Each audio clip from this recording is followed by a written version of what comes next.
महान एम्परर जिसने पूरी दुनिया को यूनिफाई किया, हर एक छोटे मोटे सेक्टर को एक साथ जोड़ दिया। लेकिन वो इस बात से बिल्कुल भी खुश नहीं था, क्योंकि इतना सब कुछ अचीव करने के बाद भी एंड के ऊपर उसे मरना था। लाखों लोग उसके सामने सर झुकाते हैं, लेकिन एंड के ऊपर क्या, उसे मरना था। हजारों लोग उसके सामने उसकी पूजा करने को तैयार, लेकिन एंड के ऊपर क्या, उसे मरना था। तो इसी वजह से उसने अपने एक बहुत ही खास इंसान को तैयार किया और उसे यहाँ पर सारा दुनिया का साजो सामान दिया, ताकि जाओ जाकर मेरे लिए इमोर्टैलिटी का राज ढूंढ कर लाओ, हमेशा जीवित रहने का राज ढूंढ कर लाओ। क्या यहाँ पर ऐसी कोई चीज है जो मुझे हमेशा जिंदा रख सके? तो एम्परर इस उम्मीद में अपने उस वेसल को, अपने उस इंसान को जिसने उसे इमोर्टैलिटी का राज ढूंढने के लिए भेजा, उसे भेज दिया और खुद रास्ता देखता रहा कि कब वो वापिस आएगा। तो उस एम्परर को पूरी उम्मीद थी कि उसने जिस इंसान को भेजा है वो उसका विश्वास पात्र है और एक दिन वापिस आएगा अपने साथ जीवित रहने का राज लेकर, उस सीड ऑफ इमोर्टैलिटी को अपने साथ लेकर आएगा जिससे वो हमेशा जिंदा रह सके। तो वो वहां से निकल जाता है और उसकी वापिस आने का इंतजार करते करते एम्परर बुढ़ा हो जाता है। वक्त गुजरता जाता है, वक्त ऐसे गुजरता है जैसे कि सदियां गुजर गई हों, और एम्परर के साथ साथ उसकी जो ख्वाहिश जिससे वो हमेशा जिंदा रह सके, वो भी खाक बनकर हवा में उड़ जाती है और एम्परर मर जाता है। लेकिन वो इंसान जिसे इमोर्टैलिटी का राज ढूंढने के लिए भेजा गया, वो कभी वापस नहीं आता। वक्त गुजरता जाता है और आहिस्ता आहिस्ता जिस इंसान को इमोर्टैलिटी का सीक्रेट ढूंढने के लिए एक मिशन पर भेजा गया था, सारी दुनिया उसके बारे में भूल जाती है, यहां तक कि एम्परर के खास लोग भी उसके बारे में भूल जाते हैं। समय रेखा को मात देते हुए माउंटेन्स के बीच से एक दिन अचानक एक बुढ़ा मास्टर और उसके साथ एक यंग लड़का अपीयर होते हैं। तो गाइस, ये तो थोड़ी सी इसकी नरेशन थी और अब यहाँ पर हम लोग स्टार्ट करते हैं अपनी एक्सप्लेनेशन को। तो बुढ़ा मास्टर जो होता है उसे यहाँ पर चीफ कहा जा रहा है और जो लड़का है उसका नाम अशूरा होता है। तो बुढ़ा मास्टर वापिस आता है और कहता है कि लगता है कि सदियां गुजर गई हैं और फाइनली मैं यहाँ पर अपने होमलैंड में वापिस आ गया हूँ। तो वो अशूरा से कहते हैं कि अशूरा जरा गौर से देखो, ये मेरा घर है, ये बहुत ही बड़ा कॉन्टिनेंट है, शायद तुमने पहले कभी इसका नाम सुना हो। काफी वक्त गुजरने के बाद लोगों ने जब मुझे यहाँ पर चीफ कहना भी शुरू नहीं किया था, उस वक्त बस मैं एक काम इंसान हुआ करता था और मुझे यहाँ पर से एक मैसेंजर बनाकर भेजा गया था इमोर्टैलिटी का राज ढूंढने के लिए कि मैं जाऊं और जाकर एम्परर के लिए हमेशा जिंदा रहने का राज ढूंढ कर लाऊं। तो चीफ उसे वहां पर अपनी बैकग्राउंड स्टोरी बता रहे होते हैं कि जबकि हमारा अशूरा जो होता है वो उनसे बीच में कह देता है कि मुझे भूख लगी है। तो उसे कहता है बकवास बच्चे, यहाँ पर मेरी बात तो कंप्लीट होने दो, मैं यहाँ पर अपनी पुरानी मेमोरीज को याद कर रहा हूँ कि अपने घर को आकर मुझे नॉस्टैल्जिया फील हो रहा है और तुम यहाँ पर भूखे हो गए हो। तो इसी के साथ ही अपने घोड़े को आगे बढ़ाता और कहता है कि मास्टर छोड़ो इन बातों को, चलो जल्दी से आगे बढ़ते हैं। तो यहीं पर से नेक्स्ट सीन जो होता है हमें एक लड़की का दिखाया जाता है जो कि प्रॉपर्ली हमारी सीरीज की हीरोइन ही होने वाली है। तो वो बेचारी जो होती है गिरती पड़ती भागती हुई आगे बढ़ रही होती है क्योंकि उनके ऊपर अटैक होता है।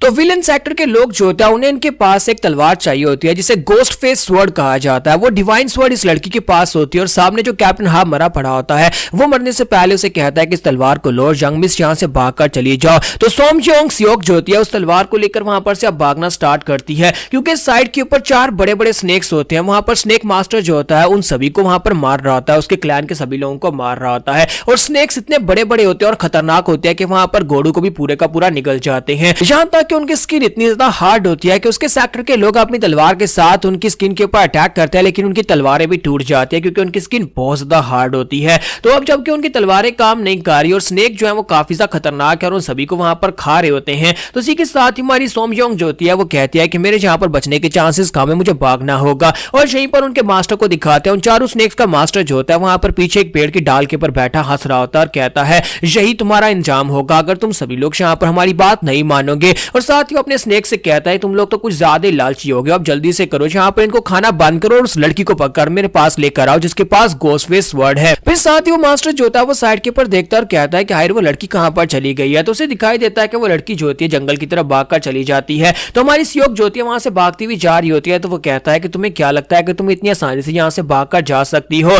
यंग लेडी, तुम यहाँ से बिल्कुल भी नहीं जा सकती। और इसी के साथ ही उसके पास ही उसके कपड़ों के अंदर से 2 छोटे स्नेक्स निकलते हैं और वो स्नेक्स को इशारा करता है। तो बड़ी तेजी के साथ उड़ते हुए सीधे हमारी मिस सियोक की तरफ आगे बढ़ते हैं ताकि उसके ऊपर अटैक कर सकें। तो पेड़ों के बीच से बल खाते हुए मिस सियोक के ऊपर जाकर अटैक करने लगे हैं। तो मिस सियोक कहती है कि ये तो बहुत ही बुरा है और साथ ही अपने पास एक छोटा डैगर निकालकर उनके ऊपर अटैक करती है। वो दोनों ही स्नेक्स को काट देती है, यानी कि उनकी गर्दनें कट जाती होती है, लेकिन स्नेक्स जो होते हैं अभी भी यहाँ पर एक्टिव होते हैं। तो इसी के साथ ही एक स्नेक जो होता है उसके बाजू के ऊपर बाइट मारता है, जिसकी वजह से उसकी बॉडी के अंदर पॉइजन चला जाता है। तो मिस योक जो होती है वहां पर उस स्नेक को तो मार डालती है, लेकिन इसी के साथ ही वहां पर से पीछे क्लिफ से नीचे गिर जाती है, क्योंकि वहां पर भागते भागते उसे दिखाई नहीं देता और पीछे क्लिफ आ जाता है। मिस योक जो होती है वहां पर काफी ज्यादा ऊंचाई से गिरती है, वो क्लिफ बहुत ज्यादा ऊंचा था, तो वहां पर से नीचे गिरती है और उसके बाद नीचे का सीन दिखाते हैं। नीचे शायद कभी कोई पैलेस हुआ करता था जिसके रुइंस अभी तक यहाँ पर होते हैं, और यहीं पर दिखाते हैं कि हमारा अशूरा और उसका चीफ दोनों ही वहां पर होते हैं। वहां पर नीचे उन्होंने अपनी कार को खड़ा किया होता है, और वहीं पर उसी जगह के ऊपर मास्टर जो होते हैं एक बड़े से टूटे हुए पिलर के ऊपर बैठकर अपनी पुरानी जादू को याद कर रहे होते हैं और कहते हैं लगता है कि वो सब कुछ गुजर चुका है जो मैं यहाँ पर छोड़कर चला गया था, और अब यहाँ पर मैं इतने सालों के बाद वापस आया तो मुझे लगता है कि अब तो एम्परर भी नहीं बचा होगा, क्योंकि कभी ये एक बहुत ही बड़ा महान पैलेस हुआ करता था, लेकिन अब देखो यहाँ पर इसके तो रुइंस भी नहीं बचे, यानी कि इसकी दीवारें भी टूट चुकी हैं। अगर इसकी ये हालत है तो फिर मुझे बाकी जगह के ऊपर जाकर देखने की जरूरत ही क्या है। लेकिन इसी के साथ ही हमारा अशूरा जो होता है वहां पर माउंटेन के नीचे से जहां पर मिस योक गिरी थी उसकी बॉडी को उठाकर ले आता है। वो उसकी डेड बॉडी को उठाकर वहां पर लाता और कहता है कि चीफ मुझे यहाँ पर एक डेड बॉडी मिली है, जल्दी से नीचे आकर इसे चेक करो। तो चीफ जो होते हैं वो कहते हैं कि बच्चे तुम यहाँ पर इस डेड बॉडी को कहां से उठा लाए हो, जब कभी भी डेड बॉडी मिलती है तो उसे दफना कर आना चाहिए, ना कि उसे उठाकर अपने साथ ले आना चाहिए। तो चीफ नीचे उतर कर आता और कहता है कि जरा मुझे देखने दो, और वो उसका हाथ पकड़ता है और उसको चेक करता है। तो मिस योक जो होती है अभी तक जिंदा होती है, वो कहता है कि इसकी हालत देखो, लगता नहीं है कि यहाँ पर कुछ और सेकंड्स तक ये जिंदा रह पाएगी, इसकी बॉडी के अंदर हल्की सी पल्स मुझे महसूस हो रही है। हालांकि पॉइजन की वजह से इसकी पूरी बॉडी डीजनरेट हो चुकी है, लेकिन मुझे लगता है कि मैं यहाँ पर इस लड़की की जान बचा सकता हूँ। हमें यहाँ पर इस जगह के ऊपर एक लोकल की जरूरत पड़ेगी जो कि हमारी मदद कर सके, हमारा गाइड बन सके। इसी वजह से मैं यहाँ पर इस लड़की की जान बचा देता हूँ, मैं इसको दोबारा जिंदा कर देता हूँ। तो मास्टर अपनी जेब के अंदर हाथ डालता है, अपने पास एक तलिस्मन निकालता है, फिर साथ ही वहां पर तलिस्मन के ऊपर दूसरा हाथ मारता है। तलिस्मन एक्टिवेट होता है और उस तलिस्मन के एक्टिवेट होने के बाद उसके अंदर से एक छोटा सा कटोरा निकल आता है, जो ऐसा कटोरा जिसके ऊपर शायद फफूंद लगा होता है। तो मास्टर कहते हैं कि लड़के क्या तुम्हें पता है कि ये क्या चीज है, इसे ड्रैगन मैरो एसेंस कहा जाता है। तुम्हारा शूरा कहता है कि नहीं मास्टर, मुझे इस बारे में नहीं पता। तो चीफ उसे कहता है कि हाँ मुझे लगता है कि तुम्हें इस बारे में नहीं पता होगा, क्योंकि तुम एक बेवकूफ बच्चे हो। क्या तुमने कभी नॉर्थ सी पैलेस के बारे में सुना है, जहां पर किंग और उसकी बेटी रहते थे? तो ये बात सुनने के बाद माशूरा से कहता है कि क्या आप यहाँ पर मरमेड्स की बात कर रहे हैं? मैंने सुना है कि नॉर्थ सी के अंदर मरमेड्स रहती हैं। तो वो उसे कहता है कि हाँ वहां पर फिशरमैन्स रहते हैं और मरमेड्स रहती हैं। अपने सफर के दौरान मैं उस जगह पर भी गया था, मैं अंडरग्राउंड गया था जहां पर मरमेड किंग से मुझे ये तोहफे में मिला था। तो आखिर मुझे ये तोहफा कैसे मिला, ये भी एक बहुत ही कमाल की कहानी है। चलो तुम्हें सुनाता हूँ। उस किंग की जो थी वो काफी सारी मरमेड बेटियां थी, और उनमें से एक मरमेड बेटी को एक इंसान पसंद आ गया। एक इंसान जनरल जो कि शोर के करीब यानी कि उस बीच के ऊपर आया करता था, वो उससे प्यार हो गया। लेकिन अब क्योंकि यहाँ पर वो एक मरमेड थी और बाहर नहीं जा सकती थी और जाकर उससे अपने प्यार के बारे में नहीं बता सकती थी, मैं तुमसे प्यार करती हूँ। तो उस वक्त मैं उस जगह के ऊपर मौजूद था, और मैं क्योंकि यहाँ पर मेडिकल में एक्सपर्टीज हासिल कर रहा था, इसी वजह से मैंने उसके ऊपर कुछ एक्सपेरिमेंट्स किए और उसकी टांगे बना दी, मैंने उसे इंसान बना दिया। और उसके बाद यहाँ पर किंग खुश हो गया कि मैंने उसकी बेटी को खुश कर दिया है। तो किंग ने खुश होकर मुझे यहाँ पर ड्रैगन मैरो एसेंस दे दिया। ये एक बहुत ही खास किस्म की चीज है। ड्रैगन मैरो का एक छोटा सा कतरा भी अगर इस लड़की की बॉडी के अंदर चला जाता है तो इस लड़की की बॉडी बिल्कुल पहले जैसी न्यू अनटैक्ट हो जाएगी, यानी कि ये बिल्कुल ठीक हो जाएगी और फिर से यहाँ पर चलना शुरू कर देगी। तो हमारा शूरा उसे कहता है तो मास्टर मुझे इस मरमेड के बारे में बताओ ना, क्या हुआ जिसके ऊपर तुमने एक्सपेरिमेंट करके उसकी टांगे बना दी, और उसके बाद क्या उसने उसका प्यार उसे मिल गया? तो मास्टर उसे कहता है नहीं लड़के, वो एक बहुत ही ट्रेजिक स्टोरी थी। तो जब मैं ये तोहफा लेकर वहां पर सी पैलेस से निकल आया तो उसके बाद मुझे पता चला कि जो एक्सपेरिमेंट मैंने उस मरमेड के ऊपर किया था उसकी वजह से उस बेचारी मरमेड की आवाज चली गई। अब वो बोल नहीं सकती थी, तो बोल नहीं सकती थी, वो जाकर उस जनरल के सामने अपने प्यार का इजहार नहीं कर पाई। और साथ ही कुछ दिनों के बाद पता चला कि उस जनरल ने किसी इंसानी लड़की के साथ शादी कर ली है, जिसकी वजह से उस मरमेड को बहुत ज्यादा दुख हुआ और उसने खुदकुशी कर ली। बेचारी मरमेड बहुत ज्यादा अच्छी थी। तो हमारा शूरा उसकी बात सुनने के बाद कहता है कि मास्टर तुमने यहाँ पर उसके साथ क्या किया? क्या तुम उसे प्यार से मिलवाना चाहते थे, या फिर तुम ऊपर वाले से मिलवाना चाहते थे जो तुमने उसके ऊपर ऐसा एक्सपेरिमेंट कर दिया कि उस बेचारी ने एंड के ऊपर अपनी जान ले ली? मास्टर उसे कहता है कि अब क्या किया जा सकता है, जिंदगी में बहुत सारे कड़े फैसले लेने पड़ते हैं और कई दफा तो यहाँ पर सब्र करना पड़ता है। तुम अभी बच्चे हो, तुम इन बातों को नहीं समझोगे। चलो छोड़ो इन बातों को, पहले इस लड़की को रिकवर करवाते हैं। तो यहाँ पर हम लोग अपनी एपिसोड 01 का एंड करेंगे और नेक्स्ट एपिसोड में देखेंगे कि उस लड़की मिस योक के रिकवर होने के बाद यहाँ पर चीजें और भी ज्यादा इंटरेस्टिंग होने वाली है और काफी ज्यादा मजेदार भी होने वाली है, क्योंकि ये सीरीज सिर्फ और सिर्फ एक्शन और मिस्ट्री नहीं है, बल्कि यहाँ पर कॉमेडी भी इसके अंदर काफी ज्यादा है। तो आई होप आप सभी लोगों को सीरीज अच्छी लगी होगी, तो कमेंट करके जरूर बताइएगा और वीडियो को लाइक करना मत भूलिएगा। Thank you. तो गाइस कैसे हैं आप सब लोग। सीड्स ऑफ इमॉर्टैलिटी के एपिसोड 02 के साथ हाजिर हो। तो लास्ट एपिसोड के एंड पे हमने देखा था कि हमारे मास्टर चीफ जो होते हैं उनसे कहता है कि बच्चे अपनी बकवास बंद करो, जहां पर हम इस लड़की को जिंदा करने के बारे में सोचते हैं कि इस लड़की को कैसे रिकवर करवाया जाए। तो इसी के साथ ही वो उसे वहां पर एक ड्रॉप पिला देते हैं उस ड्रैगन मैरो का, और साथ ही वो कहते हैं देखो इस लड़की की चीक्स का कलर बिल्कुल ठीक हो रहा है, यानी कि इसके गालों के ऊपर फिर से मांस आ रहा है। तो माशूरा कहता है वाह मास्टर जी तुमने बहुत ही कमाल कर दिया, तुमने तो इस लड़की को दोबारा से जिंदा कर दिया है। तो मास्टर उसे कहता है कि अब ये लड़की यहाँ पर अपनी आंखें खोलने वाली है, और जब ये अपनी आंखें खोलेगी उसके बाद हमें थैंक यू बोलेगी कि हमने यहाँ पर इस लड़की को दोबारा जिंदा कर दिया है। तो मिस योग जो होती है जैसे वहां पर अपनी आंखें खोलती है वो जल्दी से उठकर बैठती है, चीख मारती है और कहती है नहीं ऐसा बिल्कुल नहीं हो सकता, और अपने अपने पास पास देखते हैं और कहते हैं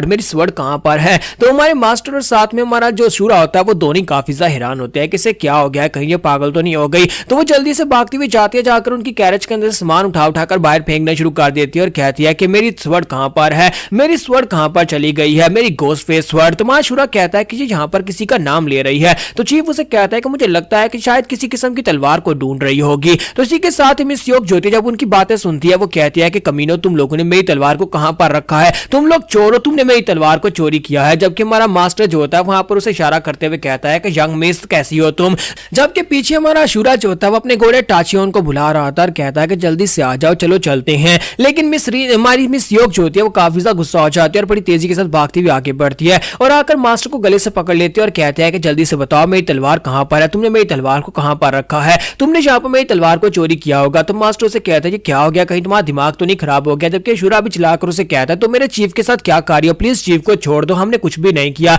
तो उसके बाद कहते हैं कि हमारा शूरा और टाचियन दोनों वहां पर उस तलवार को ढूंढना शुरू कर देते हैं, वहां पर घास के अंदर उस तलवार को ढूंढ रहे होते हैं और फिर साथ ही में सहयोग चलाकर उसे कहते हैं क्या तुम्हें मिली कि नहीं। तो हमारा जो यंग मास्टर शूरा होता है उसे कहता है नहीं मुझे नहीं मिली, अब यहाँ पर इतनी ज्यादा घास के अंदर मैं उसे कहां पर ढूंढूंगा, तुम्हारी तलवार पता नहीं कहां पर गिर गई है और जो बहुत ही बड़ा एरिया है मैं यहाँ पर उसे कैसे ढूंढ पाऊंगा। तो इसी के साथ ही मिस योग उसे कहते हैं कि जल्दी से ढूंढो वरना इस बुड्ढे खूसड़ का गला दबा दोगे, और मुझे नहीं लगता कि इस बुड्ढे खूसड़ के पास ज्यादा टाइम बचा है क्योंकि पिछले कई मिनटों से मैंने यहाँ पर इसकी गर्दन दबा रखी है, देखो इसका रंग भी सुर्ख पड़ गया है, अगर मैंने यहाँ पर इसको थोड़ा सा और दबाया तो फिर ये बुड्ढा मर जाएगा। और इसी के साथ ही उसे कहते हैं कि अब जल्दी से ढूंढना स्टार्ट करो, अपना मुंह बंद करो, हाथ ज्यादा चलाओ। तो जबकि हमारा शूरा जो होता है गुस्सा हो जाता है और कहता है अपनी बकवास बंद करो, तुम कमीनी कही कि हमने यहाँ पर तुम्हारी जान बचाई है और बदले में तुम हमें यहाँ पर जिस तरह से ट्रीट कर रही हो। तब किसी के साथ ही ताचियोन जो होता है वो अपने मुंह के अंदर तलवार पकड़कर उसके पास आ जाता है और उसे बड़ बड़ करता है। तो हमारा जो शूरा होता है वो तलवार उठाता है और कहता है देखो क्या तुम्हें ये चीज चाहिए, क्या यही तुम्हारी डिवाइन स्वर्ड है। तो उसे कहते हैं कि हाँ यही मेरी स्वर्ड है। और इसी के साथ ही हमारा शूरा जो होता है तलवार उसे दे देता है, जाकर अपने मास्टर को रस्सियों से खोल रहा है और उसके मास्टर भी काफी ज्यादा गुस्से में होते हैं। तो अब ये दोनों जो होते हैं वहां पर उसे उसी जगह के ऊपर छोड़कर अपनी घोड़ा गाड़ी के ऊपर बैठ जाते हैं और मास्टर कहता है कि चल जल्दी से यहाँ पर से चलते हैं, क्या तुमने यहाँ पर सारे का सारा सामान रख लिया जो इस पागल लड़की ने नीचे फेंक दिया था, हमें इस जैसी पागल लड़की जैसी गाइड नहीं चाहिए। तो जैसे ही वो अपनी गाड़ी को आगे चलाने लगते हैं इसी के साथ ही हमारी मिस योग जो होती है वो जंप करके उनकी गाड़ी के ऊपर बैठ जाती है। तो मास्टर से कहता है तेरा दिमाग तो नहीं खराब हो गया बच्ची, जल्दी से नीचे उतर जाओ, हम लोग यहाँ पर तुम्हें बिल्कुल भी लेकर नहीं जाएंगे। जबकि हमारी मिस योग जो होती है उसे कहते हैं कि ड्राइवर मुझे स्काई मिस्ट वैली में लेकर चलो। तो मास्टर गुस्से के साथ वहां पर उसे मारने के लिए आगे बढ़ते हैं और हमारा शूरा जो होता है उसे पकड़ रहा था और कहता है मास्टर प्लीज शांत हो जाओ, वो पास एक लड़की है, तुम उसे कैसे मार सकते हो। मास्टर कहता है कि मैं इसकी तशरीफ के ऊपर किक मारकर इसे उठाकर नीचे फेंकूंगा, इस कमीनी ने मुझे मारने की कोशिश की और उसके बाद तुम चाहते हो कि हम इसे अपनी गाड़ी पर बैठाकर ले जाएं। लेकिन अब यहाँ पर क्या करें, इसी के साथ ही वो जो स्नेक मास्टर होता है वहां पर पहुंच जाता है। तो स्नेक मास्टर दूर एक पेड़ की डाल के साथ लटक कर वहां पर उनको देख रहा था और कहता है देखो देखो यहाँ पर क्या हो रहा है, लगता है कि मिस योग तुम यहाँ पर बच गई, जैसे तैसे तुम यहाँ पर बच तो गई हो लेकिन अब यहाँ पर नहीं बच पाओगी। तुम सिर्फ और सिर्फ यहाँ पर बची नहीं बल्कि तुम्हें तो यहाँ पर इस जंगल के अंदर राइड भी मिल गई और तुम यहाँ पर से बैठकर अपने स्काई मिस्ट टावर की तरफ जाना चाहती हो। तुम्हारी मिस योग जो होती है स्नेक मास्टर को देखते ही पहचान लेती है और कहती है ये तो साजुन है, अगर ये यहाँ पर है तो इसका मतलब यह है कि ये हमें बिल्कुल भी नहीं छोड़ेगा, मुझे तो लगा था कि मैं बच गई। और इसी के साथ ही हमारा शूरा जो होता है वो अपने मास्टर से कहता है कि मास्टर ये किस किस्म का बंदर है, मैंने पहले ऐसे बंदर नहीं देखे। तो मास्टर से कहता है कि क्या तुम्हें ये बंदर दिखाई देता है, हमारे यहाँ पर पहले ऐसे बंदर तो नहीं हुआ करते थे जो बूट्स पहनते थे, इसने तो कपड़े भी पहने हैं। और इसी के साथ ही साजुन जो होता है वहां पर नीचे उतर आता है, नीचे उतरने के बाद कहता है बेवकूफो तुम लोग यहाँ पर मेरे ऊपर कमेंट्स कर रहे हो। तो हमारा शूरा कहता है कि मास्टर जो बंदर तो नीचे उतर आया और जो बात भी करता है क्यों ना मैं यहाँ पर आसपास से केला उतार कर इसे दे दूं। मास्टर कहता है कि वो एक बंदर है, वो खुद ही कहीं से केला उतार के खा लेगा, तुम्हें यहाँ पर उसके लिए उतारने की जरूरत नहीं है, चलो हम लोग यहाँ पर से चलते हैं। जबकि साजुन उनसे कहता है कि नहीं तुम लोग यहाँ पर से नहीं जा सकते, अब जबकि तुम लोग यहाँ पर इस लड़की के साथ हो तो फिर तुम लोग भी यहाँ पर इस जगह के ऊपर ही मरने वाले हो और मेरे बच्चों का खाना बनने वाले हो, मेरे बच्चों को तुम्हारे जैसा फ्रेश और बुड्ढा मीट बहुत ज्यादा पसंद है। अशूरा और चीफ दोनों उसकी बात सुनने के बाद हैरान होकर उसकी तरफ देख रहे होते हैं कि यहाँ पर किन बच्चों की बात कर रहा है। तो हमारा अशूरा जो होता है अपने मास्टर से कहता है कि मास्टर मुझे लगता है कि यहाँ पर कुछ तो गलत है, इसने हमारी इंसल्ट कर दिया है, क्या मैं अभी जाऊं और जाकर इसकी तशरीफ के ऊपर अपने डंडे से कूटूं। तो मास्टर उसे कहता है कि हाँ जाओ, जाकर उसे पीटो। और इसी के साथ ही हमारा अशूरा जो होता है वो आगे बढ़ने लगता है। तो मिस योक उसे कहते हैं कि तुम्हें आगे बढ़ने की जरूरत नहीं है, मैं यहाँ पर तुम्हारे जैसे सिविलियंस को इस सब में इन्वॉल्व नहीं कर सकती, तुम लोग यहाँ पर इस सब के बीच में मत पड़ो, ये हमारी मार्शल वर्ल्ड की प्रॉब्लम है, यानी कि ये मार्शल आर्टिस्ट है और हम सभी लोग मार्शल आर्टिस्ट है, और तुम यहाँ पर इस प्रॉब्लम में अपना हिस्सा मत डालो क्योंकि ये सियोक प्लान की प्रॉब्लम है। तो अशूरा और मास्टर दोनों उसकी बातें सुनने के बाद और भी हैरान हो रहे होता है क्योंकि उन्हें यहाँ पर मार्शल आर्ट्स वर्ल्ड के बारे में कुछ भी नहीं पता होता। तो इसी के साथ ही हमारी मिस योक जो होती है वो अपनी तलवार लेकर आगे बढ़ती है। जैसे वो उस तलवार को पकड़कर आगे बढ़ती है और सोच रही होती है कि मुझे लगता है कि अब मुझे यहाँ पर इनको रोकना होगा क्योंकि मैं इस बच्चे और इस बुढ़े आदमी को यहाँ पर मरने कैसे दे सकती हूँ, चाहे मैं यहाँ पर इनके साथ कैसे ही बर्ताव किया क्यों ना किया हो, लेकिन मैं यहाँ पर अपनी वजह से इन्हें मरने नहीं दूंगी। इन लोगों ने मेरी जान बचाई है। और इसी के साथ ही वो उनसे कहती है कि मैं यहाँ पर इसे रोक कर रखूंगी। जब किसी के साथ अशूरा आगे बढ़ता है और अपने डंडे के साथ उसे रोकता है, कहता है तुम कहां पर जा रही हो, मैं अकेले वहां पर जाकर उसे हैंडल कर लूंगा। हमारा अशूरा जो होता है वो अपनी स्टिक लेकर आगे बढ़ता है और कहता है कि चीफ ने यहाँ पर मुझे थोड़ा मजा करने की इजाजत दे दी और तुम यहाँ पर बीच में अपनी टांग मत अड़ाना। और इसी के साथ जब वो आगे बढ़ता है तो मिस योक चलाकर उसे कहते हैं कहीं तुम्हारा दिमाग तो नहीं खराब हो गया, हमें यहाँ पर सभी भाग कर जाना चाहिए। शायद तुम्हें पता नहीं है कि उसके पास 4 बड़े बड़े स्नेक है, इतने बड़े स्नेक है वो तुम्हारे जैसे बच्चे को कच्चा निकल जाए और फिर डकार भी नहीं मारेंगे। तो इसी के साथ ही वो देख रही होती है कि उसके हाथ में जो तलवार होती है वो हिलना शुरू हो जाती है, यानी कि वो कांप रही होती है। तो वो कहते हैं कि ये क्या गोस्ट फेस फ्लड यहाँ पर अपने आप यहाँ पर क्यों कांप रही है। ऐसा तो तभी होता है जब यहाँ पर इसे किसी की पल्स महसूस होती है, यानी कि ये किसी को अपना मास्टर चूज करना चाहती है, तब ये यहाँ पर इस तरह से ट्रैम्बल करती है। तुम्हारा अशूरा जो होता है वहां पर अब आगे देखता है तो उसने एक मास्टर साजुन जो होता है उसने अपने स्नेक्स को बुला लिया होता है। वहां पर 4 बड़े बड़े स्नेक उसके पास निकल आते हैं। तुम्हारा अशूरा जो होता है उन सांपों को देखने के बाद कहता है कि चीफ वहां पर देखो, मुझे लगता है कि इस बंदर को सांप कंट्रोल करना भी आता है, लेकिन इसकी बीन कहां पर है, ये यहाँ पर कुछ बजा भी नहीं रहा और इसके स्नेक यहाँ पर इसके पास क्यों है। जबकि साजुन उसे कहता है कि तुम पता नहीं कैसे यहाँ पर इस तरह की बकवास किए जा रहे हो, इतने बड़े बड़े सांपों को देखने के बाद भी तुम्हें शायद डर नहीं लग रहा,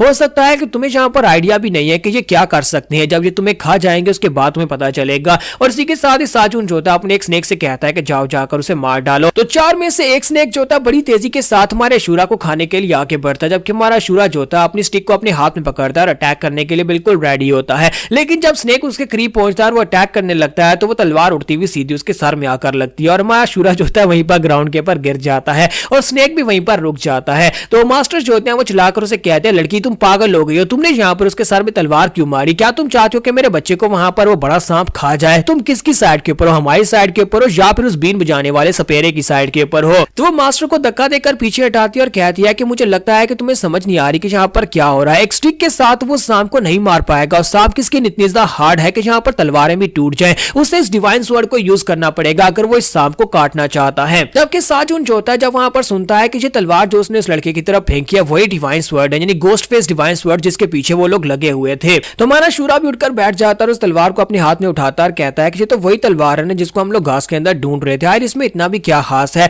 और दूसरी तरफ साजुन अपने स्नेक से कहता है बच्चे वहां पर खड़े खड़े किसका वेट कर रहे हो, जल्दी से आगे बढ़ो, उस लड़के को मार डालो और तलवार मेरे पास लेकर आओ। तो यहाँ पर हम लोग अपने एपिसोड 02 का एंड करेंगे और नेक्स्ट एपिसोड में देखेंगे ये मिस्टीरियस लड़का अशूरा है कितना पावरफुल है और क्या ये इस तलवार को यूज करके इस सांप को मार पाएगा या नहीं। तो गाइस कैसे हैं आप सब लोग, सीड ऑफ इमॉर्टैलिटी के एपिसोड 03 के साथ हाजिर हो। तो लास्ट एपिसोड कैन पे हमने देखा था कि साजुन वहां पर अपने स्नेक से कहता है खड़े खड़े किसका वेट करो, जल्दी से उस लड़के को खा जाओ, तलवार मेरे पास लेकर आओ। तो स्नेक जो होता है वहां पर पीछे से निकलता है क्योंकि अब यहाँ पर हमारा सियोक जो होता है हमारा अशूरा जो होता है वो पीछे दूसरी तरफ घूमकर तलवार लेकर बैठा होता है। तो स्नेक जैसे वहां पर उसको बाइट मारने लगता है, इसी के साथ ही हमारा अशूरा जो होता है वो तलवार के ऊपर से कपड़ा हटाता है और गोस्ट फेस वर्ड जो होती है वो एक्टिवेट हो जाती है और उसके अंदर से बहुत ही जबरदस्त एनर्जी निकलती है। तो चीफ भी होते हैं वहां पर साइड के ऊपर देख रहे है कि ये लड़का यहाँ पर इसके हाथ में जो तलवार एक्टिवेट हो गई है, जबकि हमारी मिस योक जो होती है वो भी सोच रही होती है कि ये तलवार इस लड़के के हाथ में कैसे एक्टिवेट हो गई। ये एनर्जी तो तब निकलती है जब यहाँ पर स्वर्ड एक्टिवेट होती है और ये स्वर्ड अपना मास्टर खुद चूज करती है, इसका मतलब यह है कि स्वर्ड ने इस छोटे लड़के को अपना मास्टर चूज कर लिया है। तो साजुन भी वहां पर काफी ज्यादा हैरान होता है कि इतनी पावरफुल रोशनी कहां से निकल रही है। तो हमारा अशूरा जो होता है वहीं पर उस तलवार की रोशनी को चेक करने के लिए पीछे की तरफ घूमकर एक स्ट्राइक लगाता है। जब वो तलवार को घुमाकर एक स्ट्राइक लगाता है तो वो सांप की बॉडी जो होती है वो सामने सामने की तरफ से कटती है और जहां जहां पर उसकी बॉडी के ऊपर स्ट्राइक लगती है उस बेचारे सांप के टुकड़े टुकड़े हो जाते हैं। तो ये देखने के बाद सभी लोग बहुत ज्यादा हैरान हो जाते हैं, जबकि हमारी मिस योक सोच रही होती है कि ये कैसे हो सकता है। इसका मतलब यह है कि घोस्टफेस वर्ड ने इस लड़की को अपना मास्टर मान लिया, इसी वजह से ये तलवार यहाँ पर इतनी पावरफुल एनर्जी को रिलीज कर रही है। तो हमारा शूरा कहता है कि मुझे लगता है कि तलवार काफी ज्यादा अच्छी है, मुझे यहाँ पर इसे और ज्यादा यूज करना चाहिए, इससे पहले कि बाकी स्नेक आए मैं प्रैक्टिस कर लेता हूँ। तो इसी के साथ ही हमारा शूरा जो होता है वहीं पर प्रैक्टिस करना शुरू कर देता है और उस स्नेक की बॉडी को और भी ज्यादा काटना शुरू कर देता है। वो स्नेक के खीरे की तरह छोटे छोटे पीस कर रहा होता है और इस बात से हमारा साजुन जो होता है वो काफी ज्यादा गुस्सा हो रहा होता है। लेकिन हमारे शूरा के हाथ में वो तलवार जो होती है उसका साइज बड़ा हो जाता है, यानी कि पहले वो एक तलवार थी लेकिन अब वो बड़ा सा ब्लेड बन जाती है। तो मिस योक इस बात से काफी हैरान होती है और कहते हैं कि ये क्या तलवार का साइज कैसे बढ़ गया। तो हमारा शूरा जो होता है वहां पर अभी भी उस सांप को काट रहा होता है। जब वो सांप के टुकड़े टुकड़े कर रहा होता है तो उसी के साथ ही वो साजुन कहता है कभी ने कहीं कि मेरे बच्चे के साथ ये सब कुछ मत करो। लेकिन इसी के साथ ही हमारा शूरा वहां पर एक जोरदार चीख मारता है, वहां पर अपनी पावर को यूज करते हुए जैसे ही वहां पर एक और कट लगाने लगता है वो तलवार जो होती है वो टूट जाती है। और जब वो तलवार टूट जाती है तो हमारा शूरा कहता है ये क्या, ये तो एक बेकार तलवार निकली, तुम तो कह रही थी कि ये एक डिवाइन स्वर्ड है। जबकि मिस योक कहती है तुमने क्या कर दिया, तुमने मेरी डिवाइन स्वर्ड को तोड़ दिया। तो शूरा उस तलवार को फेंक देता और कहता है कि बिल्कुल ही बेकार तलवार है, इससे अच्छा तो मैं अपनी छड़ी के साथ ही फाइट कर लेता। जबकि मिस योक चलाकर उसे कहती है बेवकूफ बंदर कहीं कि तुम्हें क्या पता इस तलवार की क्या वैल्यू है, ये एक डिवाइन स्वर्ड थी। तुम्हें पता भी है कि ये किस किस्म की तलवार थी। इस तलवार को बचाने के लिए मेरा आधा क्लैन वहां पर मारा गया, मेरे लोग मारे गए इस तलवार को बचाने के लिए और तुमने यहाँ पर इस तलवार को तोड़ दिया है, तुम किस किस्म के इंसान हो। जबकि चीफ उसे पकड़ रहे होते और कहता है कि लड़की यहीं पर हो, वहां पर अभी भी 3 सांप हैं। तो इसी के साथ ही साजुन फिर से उठकर खड़ा होता है और वो काफी ज्यादा गुस्से में होता है और कहता है कि तुमने ये क्या कर दिया, तुमने इस तलवार को तोड़ दिया। वैसे तो मैं तलवार लेने के लिए आया था लेकिन अब जबकि तुमने मेरे एक बच्चे को मार दिया है तो अब मुझे यहाँ पर तुमसे बदला लेना होगा। और वो अपने तीनों सांपों से कहता है कि मेरे बच्चों जल्दी से आगे बढ़ो, इस लड़की को मार डालो, इसने तुम्हारे भाई की जान ली है, तुम तीनों को यहाँ पर इस लड़के को पूरी तरह से टुकड़े टुकड़े करना होगा। तीनों सांप बड़ी तेजी के साथ उसके ऊपर अटैक करने के लिए आगे बढ़ होते हैं, जबकि हमारा शूरा जो होता है वहां पर से अपनी छड़ी उठा लेता है और दूसरी तरफ मिस योक को दिखाता है कि वो घोड़े के ऊपर चढ़कर बैठ जाती है और मास्टर से कहते हैं कि मास्टर जल्दी से इस गाड़ी पर बैठो, हमें यहाँ से भागना होगा। तो मास्टर उसे कहता है कहां पर भागना होगा, मेरा बच्चा भी वहां पर खड़ा है, शूरा को आ लेने दे, उसके बाद यहाँ पर से जाएंगे। तो वो उसे कहते हैं कि मास्टर तुम्हें दिखाई नहीं दे रहा, तुम यहाँ पर उस लड़के को कैसे लेकर जाओगे, उसके मरने के बाद यहाँ पर आकर उसके नाम की तख्ती लगा जाना, वो बिल्कुल भी नहीं बचेगा, तलवार टूट चुकी है और यहाँ पर बिना तलवार के वो उन सांपों को मार नहीं सकता। तो मास्टर उसे कहता है अपनी बकवास बंद करो, मैं यहाँ पर अपने दोस्त को छोड़कर कैसे जा सकता हूँ जो भी यहाँ पर फाइट कर रहा है, उसकी फाइट खत्म होने के बाद यहाँ पर से जाएंगे। तो इसी के साथ ही मिस योक जो होती है वहां पर मास्टर के साथ बहस कर रही होती है, जबकि पीछे से हमारा शूरा जो होता है वो एक सांप के सर में डंडा दे मारता है जिसकी वजह से जबरदस्त धमाका होता है। जब उसके सर में डंडा मारता है तो एक ही अटैक के साथ वो स्नेक जो होता है वो ग्राउंड के ऊपर गिरता है, वहीं पर उसका सर फट जाता है और वो स्नेक वहीं पर मर जाता है। अब बाकी के 2 स्नेक जो होते हैं वो आगे की तरफ बढ़ते हैं और साजुन बहुत सा हैरान होता है। तो एक सांप जो होता है अपना बड़ा सा मुंह खोलकर उसे खाने की कोशिश करता है, लेकिन हमारा सूरा जो होता है वहीं पर से अपने डंडे को घुमाकर साइड से उसके ऊपर अटैक करता है, उसके जबड़े और उसके दांतों को तोड़ते हुए उसका सर भी उड़ा देता है। उसका सर फूटने के साथ ही वो सांप जो होता है वो उड़ता हुआ सीधा जाकर उस दीवार के साथ टकराता है, यानी माउंटेन वॉल के साथ टकराता है, वहां पर टकराकर वो भी गिरकर मर जाता है। अब यहाँ पर तीसरा सांप जो होता है वो सीधा ऊपर से उसे खाने के लिए आगे बढ़ता है, अपना बड़ा सा मुंह खोलकर जैसे उसे खाने लगता है हमारा शूरा जो होता है वहीं पर से उसके ऊपर अटैक करता है, यानी सामने की तरफ एक छक्का लगाता है और वहां पर से ब्लड जो होता है ऊपर की तरफ उड़ता दिखाई देता है। एक बड़ा सा ब्लड का स्प्लैश निकलता है और उस ब्लड के स्प्लैश के अंदर से हमारा शूरा जो होता है उसके सर को फाड़ते हुए बाहर की तरफ आता है, बड़ी तेजी के साथ आकर साजुन के ऊपर अटैक करता है। वो साजुन के ऊपर अपनी छड़ी के साथ जब अटैक करता है तो साजुन उड़ता हुआ पीछे जाकर काफी सारे पेड़ों को तोड़ता हुआ जंगल के अंदर गहराई में जाकर गिरता है और वहीं पर गिरकर बेहोश हो जाता है। तो हमारा शूरा जो है उसने यहाँ पर 4 बड़े सांपों को भी मार दिया और साथ ही उस साजुन को भी वहां पर बेहोश कर दिया। और उसके बाद हमारा शूरा कहता है ये तो बड़ा ही आसान था, मुझे तो लगा था कि मार्शल आर्ट्स की दुनिया काफी ज्यादा स्ट्रॉन्गर होगी। जबकि मिस योक वहां पर सोच रही होती है अभी भी यहाँ पर हुआ क्या, इसने ये कैसे कर दिया, इसने यहाँ पर 4 बड़े स्नेक्स को मार दिया। वो स्नेक्स जो इतने ज्यादा टफ थे, उनके स्किल्स इतने ज्यादा हार्ड थे कि हमारी तलवारें भी टूट जाएं। अपने डंडे के साथ इसने यहाँ पर उस साजुन और साथ में यहाँ पर 4 स्नेक्स को मार दिया है। टूटी हुई डिवाइन स्वॉर्ड को वहीं पर छोड़कर अब यहाँ पर उस लड़की मिस योक को अपनी गाड़ी के ऊपर बिठाते हैं और उसे उसके गांव की तरफ छोड़ने के लिए निकल पड़ते हैं। तो हमारी मिस योक जो होती है अब यहाँ पर चीफ के सामने अपना सर झुकाती है, उसे अपना नाम बताते हैं कि मेरा नाम सोमयोंग सियोक है और मैं सियोक क्लैन की हेड हूँ, प्लीज मुझे माफ कर दीजिएगा, मैंने आपके साथ बहुत ही बदतमीजी से बात की थी। तो मास्टर से कहता है कोई बात नहीं, कोई बात नहीं, ठीक है, हमने तुम्हें माफ कर दिया, तुम यहाँ पर जहाँ पर उतरना चाहते हो उतर जाओ और उसके बाद हम लोग अपने रास्ते, तुम अपने रास्ते। तो वो कहते हैं नहीं मास्टर, मैंने जहाँ पर आपके साथ जो कुछ भी किया, आपके साथ बदतमीजी की, उसके बाद आपको मेरे साथ मेरे गांव स्काई मिस्ट वैली में चलना पड़ेगा। तो मास्टर से कहता है कि नहीं, हम तुम्हारे साथ बिल्कुल भी नहीं जाएंगे, तुम हमारे लिए मुसीबत क्रिएट कर रही हो और तुम्हारी वजह से हमें यहाँ पर कितना कुछ झेलना पड़ा है। तो तो मिस यो कहते हैं नहीं नहीं मास्टर प्लीज मेरे साथ चले, मैं यहाँ पर आपको रिपे करना चाहती हूँ, आपने मेरे लिए जो कुछ भी किया, आपने मेरी जान बचाई, उसके बदले मैं यहाँ पर आपको अच्छा खाना खिलाऊंगी। तो मास्टर से कहते हैं कि नहीं हम तुम्हारे साथ बिल्कुल भी नहीं जाएंगे, जबकि शूरा कहता है चलो ठीक है इसे छोड़ आते हैं। तो दोनों वहां पर आपस में बहस करना शुरू कर देते हैं और इस तरह लड़ते झगड़ते वो लोग वहां पर से आगे की तरफ बढ़ते हैं। उसका गांव जो होता है अभी यहाँ पर से काफी दूर होता है और वो एक रेस्टोरेंट के करीब पहुंचने के बाद मास्टर से कहता है कि जैसे हम लोग तुम्हारे गांव में पहुंचेंगे तुम्हें बाहर उतारेंगे और उसके बाद हम अलग रास्ते चले जाएंगे, तुम अलग रास्ते। तो मिस यो कहते हैं अच्छा ठीक है, आप यहाँ पर कब से बहस कर रहे हैं, ठीक है। तुम्हारा शूरा उसे कहता है चलो शुक्र है कि तुम्हारी जैसी मुफ्तखोर लड़की को हमें उतारने के बाद तुम्हारी शक्ल दोबारा नहीं देखनी पड़ेगी। तो मिस यो उसे कहते हैं क्या तुम यहाँ पर मुझे मुफ्तखोर कह रहे हो, क्या तुम्हें पता भी है कि तुमने जो तलवार तोड़ी है उस तलवार को बचाने के लिए मेरे कितने क्लैन के लोगों ने अपनी जान गंवाई है, हमारा कितना नुकसान हुआ है और तुम यहाँ पर इस बात का आइडिया भी नहीं लगा सकते और तुमने उस तलवार को तोड़ दिया है। तुम क्या चीज हो, क्या तुम इंसान हो या फिर कोई मॉन्स्टर हो, तुमने उसके ऊपर कितनी फोर्स लगाकर उस तलवार को तोड़ दिया। तो अब मास्टर जो होता है उसे वहां पर शांत करवा रहे होते हैं और उसे कहते हैं कि अब शांत हो जाओ। मास्टर जो है वहां पर मिस योग से पीछे छुड़वाने की कोशिश कर रहे हैं, इसी वजह से वो दोनों को शांत कर रहे होते हैं कि दोनों यहाँ पर आपस में बहस ना करें और जब मसला इसी तरह सुलझ जाए और उसके बाद मिस योग को उसके गांव छोड़कर आगे निकल जाएंगे। तो इसी तरह वो लोग बहस करते करते वहां पर से आगे निकल जाते हैं। तो जब वो लोग वहां पर से चले जाते हैं तो उसी के साथ में पीछे का सीन दिखाते हैं जहां पर वो चारों स्नेक्स मरे थे। उन चारों स्नेक्स के मरने वाली जगह के ऊपर आप दो मास्टर्स को दिखाते हैं, दो नए मास्टर्स अपीयर होते हैं और साजुन जो होता है वो जख्मी हालत में उनके सामने बैठा होता है। वो लोग टूटी हुई गोस्ट फायर स्वर्ड को भी वहां पर देखते हैं और कहते हैं कि ये क्या यहाँ पर तलवार टूट चुकी है और साजुन उन्हें सारी बात बताता है कि एक बुढ़ा मास्टर जो अपने एक छोटे दोस्त के साथ यहाँ पर से आगे की तरफ सफर कर रहा था उसने यहाँ पर इस तलवार को तोड़ा है। तो मास्टर से कहता है क्या तुम वाकई में श्योर हो कि यहाँ पर गोस्ट फेस स्वर्ड जो कि एक डिवाइन स्वर्ड है उसे उस लड़के ने तोड़ा है। तो वो कहता है मैं पूरी तरह से श्योर हूँ, प्लीज सर मुझे माफ कर दीजिएगा, मुझे यहाँ पर शर्मिंदगी हो रही है आपको ये बताते हुए। तो दूसरा मास्टर जो होता है उस टूटी हुई तलवार को अपने हाथ में पकड़ता है और कहता है कि इस जैसे एक डिवाइन आर्टिफैक्ट को तोड़ने के लिए एक मॉन्स्टर जैसी स्ट्रेंथ की जरूरत पड़ी होगी, आखिर वो लड़का कितना ज्यादा स्ट्रॉन्गर होगा जिसने इस तलवार को तोड़ दिया। तो वो लीडर जो होता है वो साजुन से पूछता है मुझे ये बताओ क्या तुम्हें लगता है कि वो क्लैन लीडर्स योग के साथ थे, क्या उनके कोई दोस्त हो सकते हैं। तो साजुन कहता है नहीं मुझे ऐसा बिल्कुल भी नहीं लगता क्योंकि वो लोग यहाँ पर अलग बातें कर रहे थे, उनकी बातों से पता चल रहा था कि वो उसके साथ बिल्कुल भी नहीं है और ऐसा लगता है कि जैसे कि वो इस एरिया के हैं भी नहीं। तो इसी के साथ ही लीडर जो होता है उठकर खड़ा हो जाता है और कहता है अब तुम्हें यहाँ पर बिल्कुल परेशान होने की जरूरत नहीं है, अब बस तुम यहाँ पर रेस्ट करो और उसके बाद बाकी सब कुछ हम लोग खुद ही संभाल लेंगे। तो साजुन उनसे कहता है लेकिन मास्टर प्लीज मुझे भी अपने साथ ले जाएं, सर मुझे अपने साथ ले जाएं, मैंने उन दोनों को देखा हुआ है, मुझे उन दोनों की शक्लें याद हैं, मैं आपको यहाँ पर उन तक ले जाऊंगा और मुझे बस एक और मौका दे दे, मैं अपने आप को साबित करना चाहता हूँ।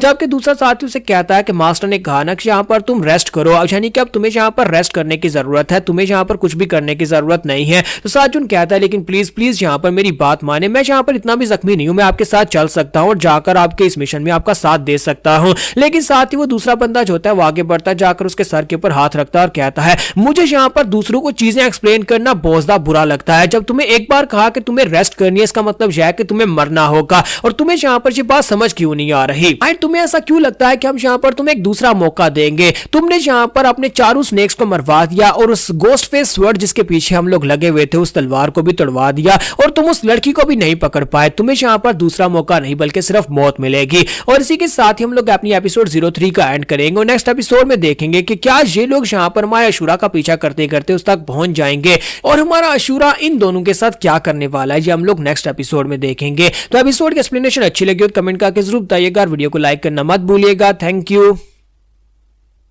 तो गाइस कैसे हैं आप सब लोग, सीड्स ऑफ इमॉर्टैलिटी की एपिसोड 04 के साथ हाजिर हो। तो लास्ट एपिसोड के एंड पे हमने देखा था कि लीडर जो होता है वहां पर साजुन से कहता है कि तुम रेस्ट करो और चियोल भाई आगे बढ़ता है और उसे कहता है कि क्या तुम्हें समझ नहीं आ रही कि रेस्ट करने का क्या मतलब होता है। वो उसके मुंह के ऊपर हाथ रखता है और उसे कहता है कि अब तुम्हें मरना होगा और साथ ही वो उसके मुंह के ऊपर हाथ रख के उसकी एनर्जी को एब्जॉर्ब करना शुरू कर देता है। चियोल भाई के पास एक स्पेशल एबिलिटी होती है कि वो दूसरों की एबिलिटीज को एब्जॉर्ब कर सकता है लेकिन उनके मरने के बाद, और वो उसके मुंह के ऊपर हाथ रख के उसकी सारी एबिलिटीज और उसकी एनर्जी को एब्जॉर्ब कर जाता है। थोड़ी देर के बाद साजुन जो होता है वो मर जाता है। तो साजुन के मरने के बाद लीडर उसे कहता है कि क्या तुमने यहाँ पर इसकी एबिलिटी को ऑब्जर्व कर लिया, यानी कि क्या तुम यहाँ पर इन बड़े से स्नेक्स को कंट्रोल कर पाओगे। तो चियोल पाई उसे कहता है कि हाँ मेरे पास इसकी एबिलिटीज आ चुकी हैं, मैं स्नेक्स को कंट्रोल कर सकता हूँ, लेकिन अफसोस के सारे स्नेक्स मर चुके हैं, इसके पास सिर्फ 4 ही स्नेक्स थे। लीडर उसे कहता है कि यहाँ पर उनकी गाड़ी के टायर के निशान है, हमें बस इनका पीछा करना होगा और हमें जाकर उस लड़की को पकड़ना होगा। गोस्ट फेस स्वर्ड तो नहीं मिल पाए लेकिन अब हमें यहाँ पर उन दोनों इंटरलोपर ट्रूपर्स जो कि यहाँ पर बीच में आए हैं उन दोनों को पकड़कर लेकर जाना होगा, वरना हमारे मास्टर बहुत ज्यादा गुस्सा हो जाएंगे।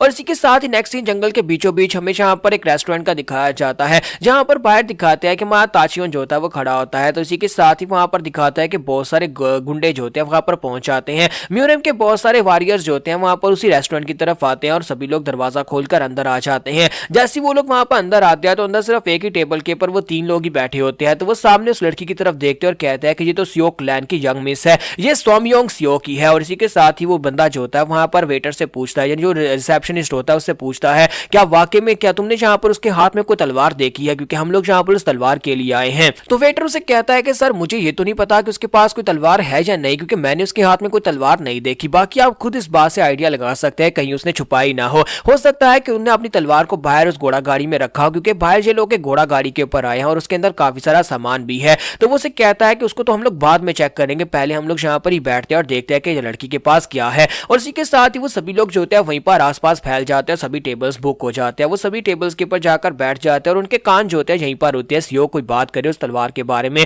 तो वो लोग वहां पर बातें कर रहे होते हैं। तो हमारा जो अशूरा होता है वो हैरान होकर कहता है कि क्या वाकई में ये मार्शल आर्ट्स की दुनिया, हमने कभी मार्शल आर्ट्स की दुनिया के बारे में नहीं सुना। तो चीफ उसे कहते हैं कि क्या वाकई में यहाँ पर इस दुनिया में कोई भी कानून नहीं है, पहले तो यहाँ पर ऐसा नहीं हुआ करता था। क्या इंपीरियल कोर्ट का एम्परर तुम्हें इस बात की इजाजत देता है कि तुम लोग यहाँ पर फ्रीली जो करना चाहते हो वो कर सकते हो, जैसे कि उस कमीने ने हमारे पर अटैक किया था, उस बीन बजाने वाले सपेरे ने। तो हमारा शूरा उसे कहता है कि हाँ मुझे लगता है कि यहाँ पर ऐसा ही कुछ हो रहा है, हमारी पेपल स्टेट के अंदर तो ऐसा बिल्कुल भी नहीं होता, वहां पर तो कानून बहुत ज्यादा स्ट्रॉन्ग है। तो चीफ उसे कहता है कि बच्चे पेपल स्टेट यहाँ पर से काफी ज्यादा अलग है और मुझे लगता है कि वहां पर कुछ अलग है, वहां पर सिस्टम जो है वो गवर्नमेंट के कंट्रोल में, और यहाँ पर तो गवर्नमेंट का कोई कंट्रोल है ही नहीं, ये सभी लोग यहाँ पर अपनी मर्जी से जो चाहे वो कर सकते हैं। तो इसी के साथ ही चीफ अपनी जेब में हाथ डालते हैं और वहां पर से एक छोटा सा बैग निकालते हैं और उसे कहते हैं कि यंग मिस तुमने हमारी मदद की है, जिसकी वजह से मैं तुम्हें यहाँ पर ये तोहफे में देना चाहता हूँ। इसके अंदर एक खास चीज है, इसके अंदर कुछ बीज है। जब मैं इमोर्टैलिटी का सीड बना रहा था उस वक्त कुछ एक्सपेरिमेंट्स फेल हो गए थे और उन फेल एक्सपेरिमेंट्स के नतीजे में ये बीज बने थे,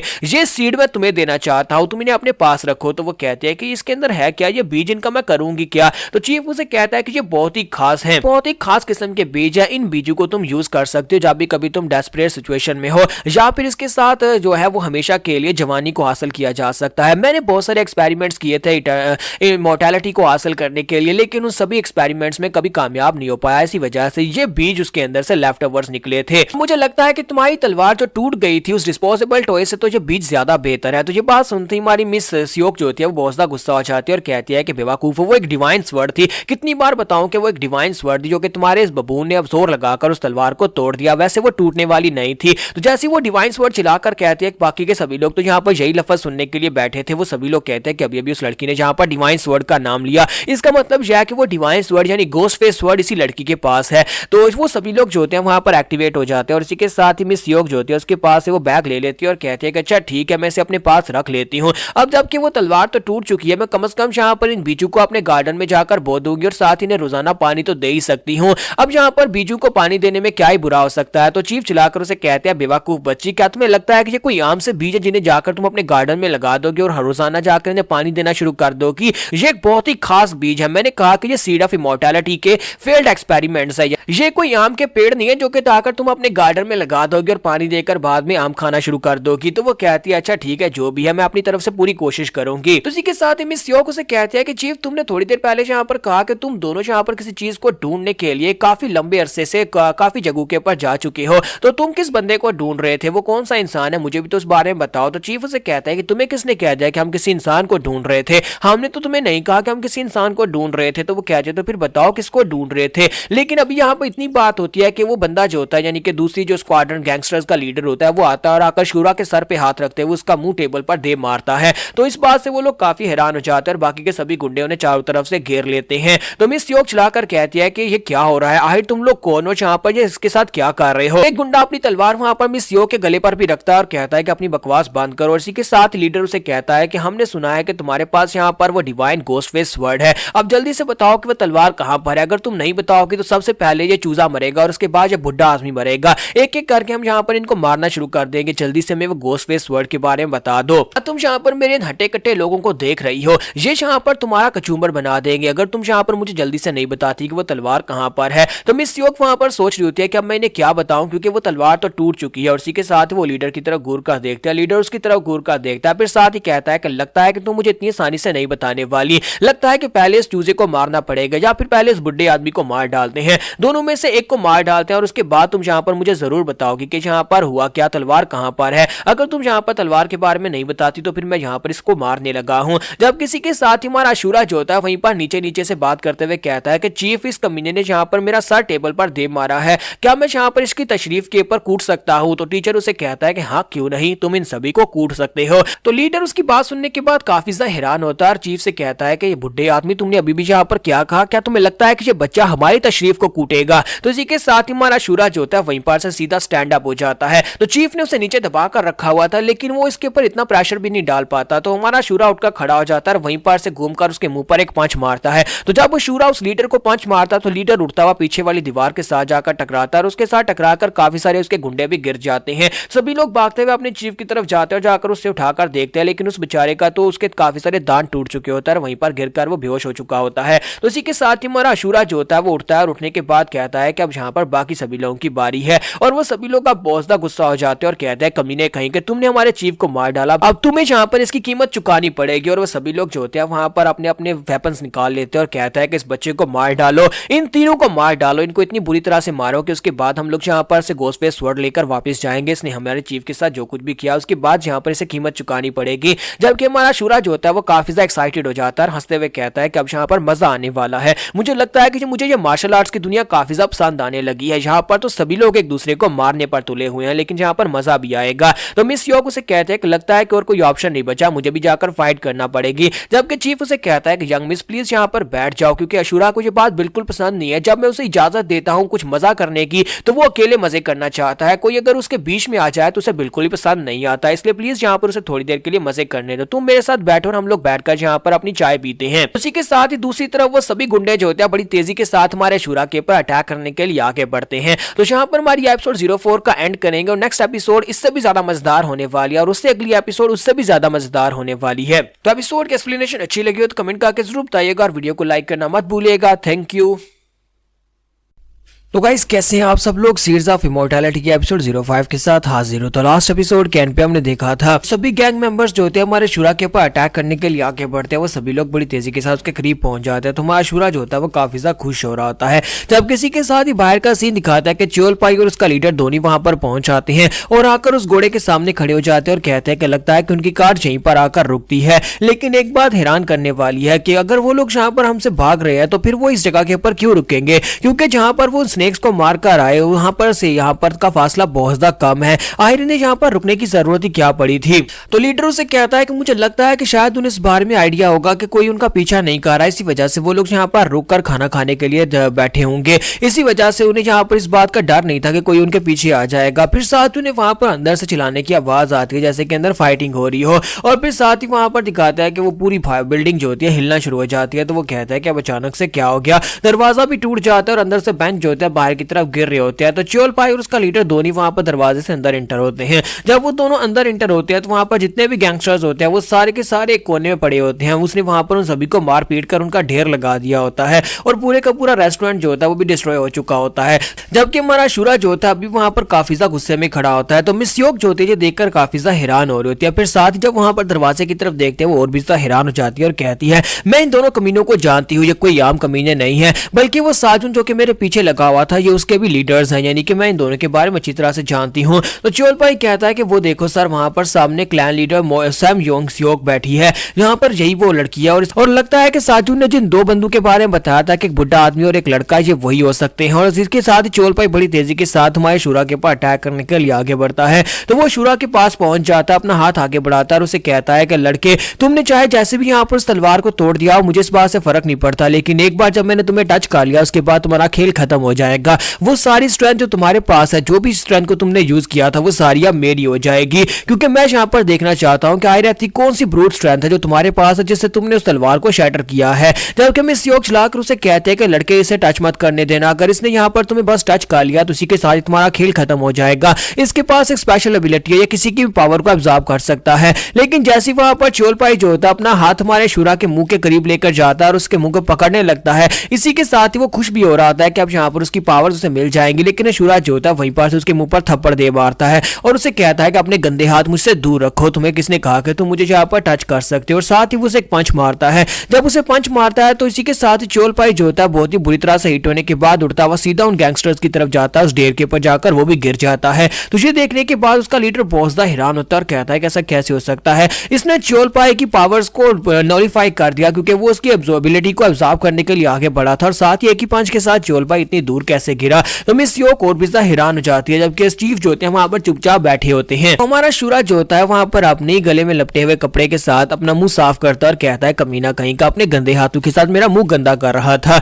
और इसी के साथ ही वहां पर चोलपाई की तरफ दिखाता है कि उसकी हालत खराब हो चुकी है, सिर्फ एक ही पंच खाने के बाद वहां पर गिरा पड़ा होता है और कहता है ये क्या हो गया, क्योंकि उसका बेचारे का हाथ जो होता है जो उसने आगे बढ़ाया था वो टूट चुका है, उसकी उंगलियां टूट चुकी हैं, मुड़ चुकी हैं। वो अपने हाथ की तरफ देखता है, उसका पूरा बाजू बल्कि टूट चुका होता है, सारी हड्डियां टूटी हुई हैं। तो हमारा शूरा जो होता है उसकी तरफ देखता है, गुस्से के साथ उसे कहता है कमीने कहीं के तुम्हारी हिम्मत कैसी हुई यहाँ पर फ्रेंडली कन्वर्सेशन को इंटरप्ट करने की, आखिर तुम हो कौन और यहाँ पर बीच में क्यों आए। और साथ ही वो साइड के ऊपर देखता है उसके लीडर की तरफ, लेकिन लीडर वहां पर से गायब हो चुका होता है। तो हमारा शूरा कहता है कि मुझे यहाँ पर याद है थोड़ी देर पहले तो यहाँ पर एक और व्हाइट बालू वाला बंदा भी खड़ा था, लेकिन अब वो अचानक कहां पर चला गया। फिर साथ ही वो दूसरी तरफ देखता है जहां पर चोलपाई था, तो चोलपाई भी वहां पर से गायब हो चुका होता है। लेकिन जहां पर पहले चोलपाई लेटा हुआ था उसी जगह पर दिखाता है कि वहां पर एक बैंडेड जो होता है उसकी बॉडी के अंदर कुछ अजीब से चेंजेस होना शुरू हो जाते हैं। ऐसे लगता है जैसे उसकी बॉडी ज़ोंबीफाइड हो रही है, उसकी नसें बाहर की तरफ निकलना शुरू हो जाती हैं और साथ ही वहां पर उसकी बॉडी जो होती है वो वाकई में ज़ोंबीफाइड हो जाती है। लेकिन यहाँ पर कोई ज़ोंबीफिकेशन नहीं हो रही, बल्कि इसी के साथ ही आसपास उसके जितने भी वहां पर पड़े होते हैं सभी जख्मी गैंगस्टर जो होते हैं सभी की बॉडी ज़ोंबीफाइड होना शुरू हो जाती हैं।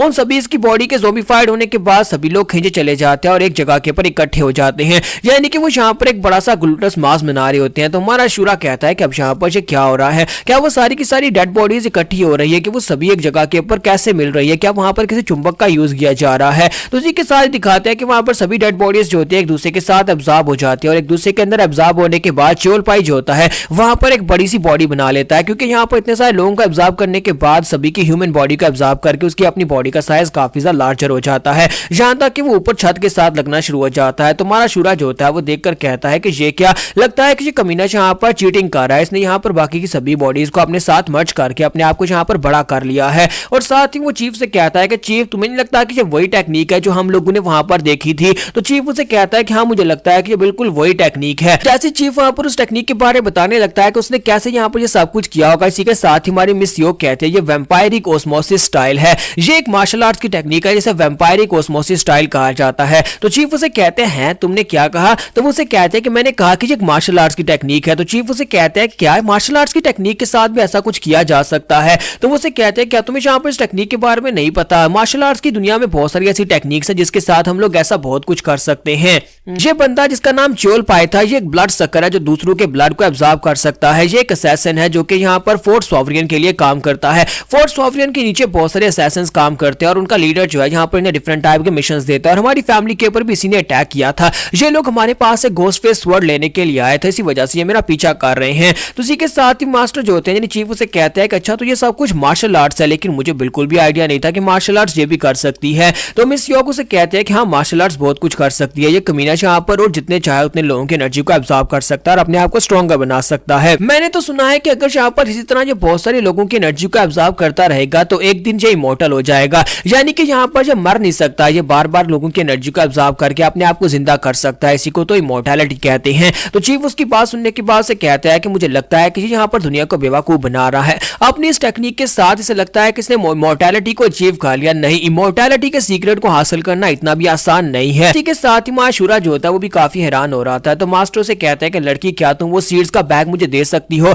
मैंने तुम्हें सीड ऑफ इमॉर्टैलिटी के फेल एक्सपेरिमेंट्स के बीज दिए थे, क्या वो तुम मुझे दोगी। तो वो उसे कहती है कि हाँ क्यों नहीं, और वो बीज उसे दे देती है। जबकि इसी के साथ ही चोलपाई जो होता है वो आगे की तरफ बढ़ता है, माशूरा के पास आ जाता है। जब वो शूरा के पास आता है तो हंसते उसे कहता है काफी अरसे के बाद मैंने यहाँ पर अपने साइज को इतना बड़ा किया और इतना बड़ा करने के बाद मुझे काफी ज्यादा अच्छा महसूस हो रहा है। अब मैं तुम सभी लोगों को अपने पांव के नीचे क्रश करने वाला हूँ। जबकि माशूरा जो होता है वहां पर से एक बड़ा सा ब्लेड उठा लेता है और काफी ज्यादा खुश हो रहा था और कहता है कि मुझे लगता है कि अब मुझे काफी ज्यादा मजा आने वाला है। मुझे तो लगा था कि जहां पर इस जगह के ऊपर आकर मजा नहीं आएगा, लेकिन जहां पर तो मार्शल आर्टिस्ट और मार्शल आर्टिस्ट काफी ज्यादा कूल हैं। जब किसी के साथ ही चोलपाई अपना पंच बनाता है और उसे कहता है कि जब मैं यहाँ पर अपने पंच के साथ तुम्हें क्रश करूंगा तब तुम्हें यहाँ पर मजा आएगा, तुम्हें बहुत ज्यादा मजा आने वाला है। लेकिन दूसरी तरफ से हमारा शूरा जो होता है वो भी अपना ब्लेड उठाकर कहता है कि मुझे मार्शल आर्टिस्ट बहुत ज्यादा पसंद आ रहे हैं और बहुत सारे मार्शल आर्टिस्ट यहाँ पर आने चाहिए और मैं उनसे फाइट करूंगा। लेकिन चीफ वहां पर बीच में आते हैं, उसके मुंह पर थप्पड़ मारते हैं और कहता है कि चल बच्चे पीछे हट जा, अब यहाँ पर तुम्हारे चीफ को यहाँ पर एक्सपेरिमेंट करने दो, मैं यहाँ पर इस लड़की को दिखाता हूँ ये सीड ऑफ इमॉर्टैलिटी कैसे काम करता है।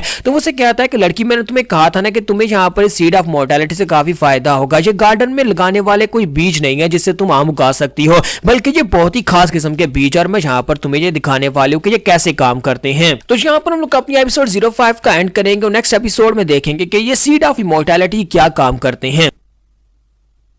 तो गाइस कैसे हैं आप सब लोग, सीड्स ऑफ इमॉर्टैलिटी के एपिसोड 06 के साथ हाजिर हो। तो लास्ट एपिसोड के एंड पे हमने देखा था कि हमारा चीफ जो था अपने हाथ में बैग लेकर आगे बढ़ता है और मिस योग से कहता है मैं तुम्हें दिखाता हूं कि ये सीड ऑफ इमॉर्टैलिटी कैसे काम करते हैं। जब किसी के साथ चोलपाई जो था वहां पर चीफ को पंच मारने लगता है तो वो चिल्लाकर उसे कहते हैं कि चीफ अपने पीछे देखो, वो तुम्हें पंच मारने लगा है। जैसे उसका पंच जो होता है वो चीफ की तरफ आगे बढ़ रहा होता है तो चीफ इसी के साथ उस बैग को ओपन करते हैं और उसके अंदर से एक छोटे से बीज को निकालकर सामने की तरफ थ्रो कर देते हैं। जब वो उस बीज को सामने की तरफ थ्रो करते हैं वो उसके पंच के जाकर टकराता है और उसी के साथ उस पंच के अंदर एब्जॉर्ब हो जाता है और जैसे ही वहां पर वो बीज उसके पंच के अंदर एब्जॉर्ब होता है इसी के साथ ही वहां पर उसकी जो ग्रोथ होती है वो वहीं पर रुक जाती है, यानी कि वो आगे की तरफ बढ़ रहा था लेकिन अब यहाँ पर वो एक बड़ा सा गोला बन जाता है। जब वो एक बड़ा सा गोला बन जाता है तो उसकी पूरी बॉडी जहां तक उसका फेस और उसकी पूरी की पूरी बॉडी जो होती है वहीं पर एक ऐसी एक गोला बनकर ऊपर की तरफ उगना शुरू हो जाता है, यानी कि क्योंकि उसकी बॉडी के अंदर अब एक बीज चला गया है तो वो बीज बनकर ऊपर की तरफ एक पौधा बन जाता है और उसकी बॉडी वहां पर अनलिमिटलेस ग्रो करना शुरू कर देती है। तो हमारी मिस योग भी देखकर बहुत ज्यादा हैरान होती है और देखते देखते वो पेड़ बनकर वहां पर उस छत को तोड़ता है, छत के अंदर से बाहर निकलता है, फिर साथ ही एक बड़ा पेड़ बनकर ऊपर की तरफ जाना स्टार्ट करता है। देखते देखते वो पूरी की पूरी बिल्डिंग जो होती है वो गिर जाती है और उसके अंदर से वो बीज जो होता है एक बड़ा सा पौधा बन के ऊपर की तरफ जाता है। उसका तना इतना बड़ा हो जाता है कि ऊपर आसमान में बादलों में चला जाता है और बादलों में जाने के बाद उसके ऊपर फूल लगते हैं और साथ ही उसके ऊपर पत्ते निकल आते हैं। जबकि नीचे का सीन दिखाते हैं कि चीफ उसे कहता है कि लड़की क्या अब तुम्हें यहाँ पर समझ आई, ये वो चीज है जो मैंने वहां पर क्रिएट की थी, मुझे असल में यहाँ पर सीड ऑफ इमॉर्टैलिटी के लिए भेजा गया था लेकिन मैं यहाँ पर इस फेल्ड एक्सपेरिमेंट के साथ ये सब कुछ करता रहा, यानी कि इमॉर्टैलिटी को अचीव करना इतना भी आसान नहीं है। तो चीफ उसे कहता है कि इसी वजह से मैं यहाँ पर जब बीज तुम्हें दे रहा था ये बहुत ज्यादा खास बीज है, इन बीजों को अपने पास संभाल कर रखो, जब भी कभी तुम्हें मुश्किल आए तो इन बीजों को यूज कर लेना और तुम उस मुश्किल से निकल जाओगे। लेकिन जब वो पीछे घूम कर देखते हैं तो मिस योग वहां पर नहीं होती तो वो शूरा से कहता है कि शूरा मिस योग कहां पर चली गई है। तो वो कहता है कि थोड़ी देर पहले तो वो यहीं पर खड़ी थी, अब पता नहीं कहां पर चली गई है। और साथ उन्हें पीछे से आवाज आती है कि वो लीडर जो होता है वहां पर उसने मिस योग को किडनैप कर लिया होता है और उसे किडनैप करने के बाद वहां पर सामने एक पेड़ की डाल के ऊपर खड़ा होता है और वहां पर वो मिस योग को देखता है कि उसके हाथ में होती है। उसी के साथ ही लीडर उसे कहता है कि तुम लोग यहाँ पर मेरी बात को ध्यान से सुनो, मैंने तुम्हारे दोनों के चेहरे देख लिए हैं और अगली बार मैं पूरी तैयारी के साथ आऊंगा और अगली बार मैं यहाँ पर इस तरह से भागूंगा नहीं। जब वो इतनी बात करता है इसी के साथ ही शूरा का ब्लेड उसके सर के अंदर आकर धंस जाता है तो शूरा अपने ब्लेड को वहीं पर से नीचे से थ्रो करता है और उसके सर के अंदर जाकर सीधा ब्लेड लगता है। तो चीफ चिल्लाकर उसे कहते हैं कि लड़के कहीं तुम्हारा दिमाग तो नहीं खराब हो गया, क्या तुम यहाँ पर उसका सर खोलना चाहते हो? हम उस बंदे को यहाँ पर कैप्टिव बना सकते थे, यानी कि हम उसे यहाँ पर बंदी बनाकर रख सकते थे और उसके पास सारी इंफॉर्मेशन ले सकते थे कि वो कमीना हमारे पीछे क्यों पड़ गया है। तो वो उसे कहता है सॉरी चीफ, मैं यहाँ पर कुछ ज्यादा जज्बाती हो गया था, मुझे लगा कि बस इसको मारकर खत्म करना है तो मैंने अपने ब्लेड को थ्रो कर दिया। तो चीफ उसे कहता है बेवकूफ बच्चे, तुमने यहाँ पर उसे मार दिया, अब हमें यहाँ पर की इन्फॉर्मेशन किससे मिलेगी? तुम यहाँ पर जिसको भी देख रहे हो उसको मार देते हो। जब किसी के साथ ही वो चीफ जो होता है उन लोगों से कहता है कि ये लास्ट टाइम नहीं है कि हम लोग एक दूसरे को देख रहे हैं, क्योंकि वहां पर उसका शैडो क्लोन होता है और वो शैडो क्लोन जो होता है आहिस्ता आहिस्ता वहां पर से गायब हो जाता है। वो उनसे कहता है कि मैं दोबारा तुमसे जरूर मिलूंगा और साथ ही वो गायब हो जाता है। तो उसके गायब हो जाने के थोड़ी देर के बाद का सीन दिखाते हैं कि हमारा शूरा जो होता है वहीं पर पेड़ों में उसे ढूंढ रहा होता है। चीफ उसे कहते हैं क्या तुम्हें वो मिले? तो वो कहता है नहीं बॉस, मुझे वो बिल्कुल भी नहीं मिला, वो कहीं पर चला गया है, जहां पर मैंने तलवार फेंकी थी वहां पर भी नहीं है, ना ही उसके कहीं पर फुटप्रिंट्स, ऐसे लगता है जैसे वो हवा में गायब हो गया हो। तो फिर साथ ही वो कहता है क्यों ना हम लोग यहाँ पर अपने क्लोज कॉन्फिडेंट यानी ताशियोन को कहते हैं कि वो उसको ढूंढे। तो ताशियोन जो होता है वहां पर सोच रहा होता है कि मैं यहाँ पर एक घोड़ा हूँ, कुत्ता नहीं जो यहाँ पर सूंघ कर उन्हें ढूंढ निकालूंगा। तो इसी के साथ चीफ उसे कहता है कि मुझे लगता है कि उस लड़की को ढूंढना ही पड़ेगा, कहीं ऐसा ना हो कि वो लड़की बेचारी मारी जाए और हमारे साथ ही तो हमारा फर्ज बनता है कि हम उस लड़की को ढूंढ कर बचाएं। और इसी के साथ ही वो दोनों जो होते हैं वहां पर से अब आगे की तरफ बढ़ना स्टार्ट करते हैं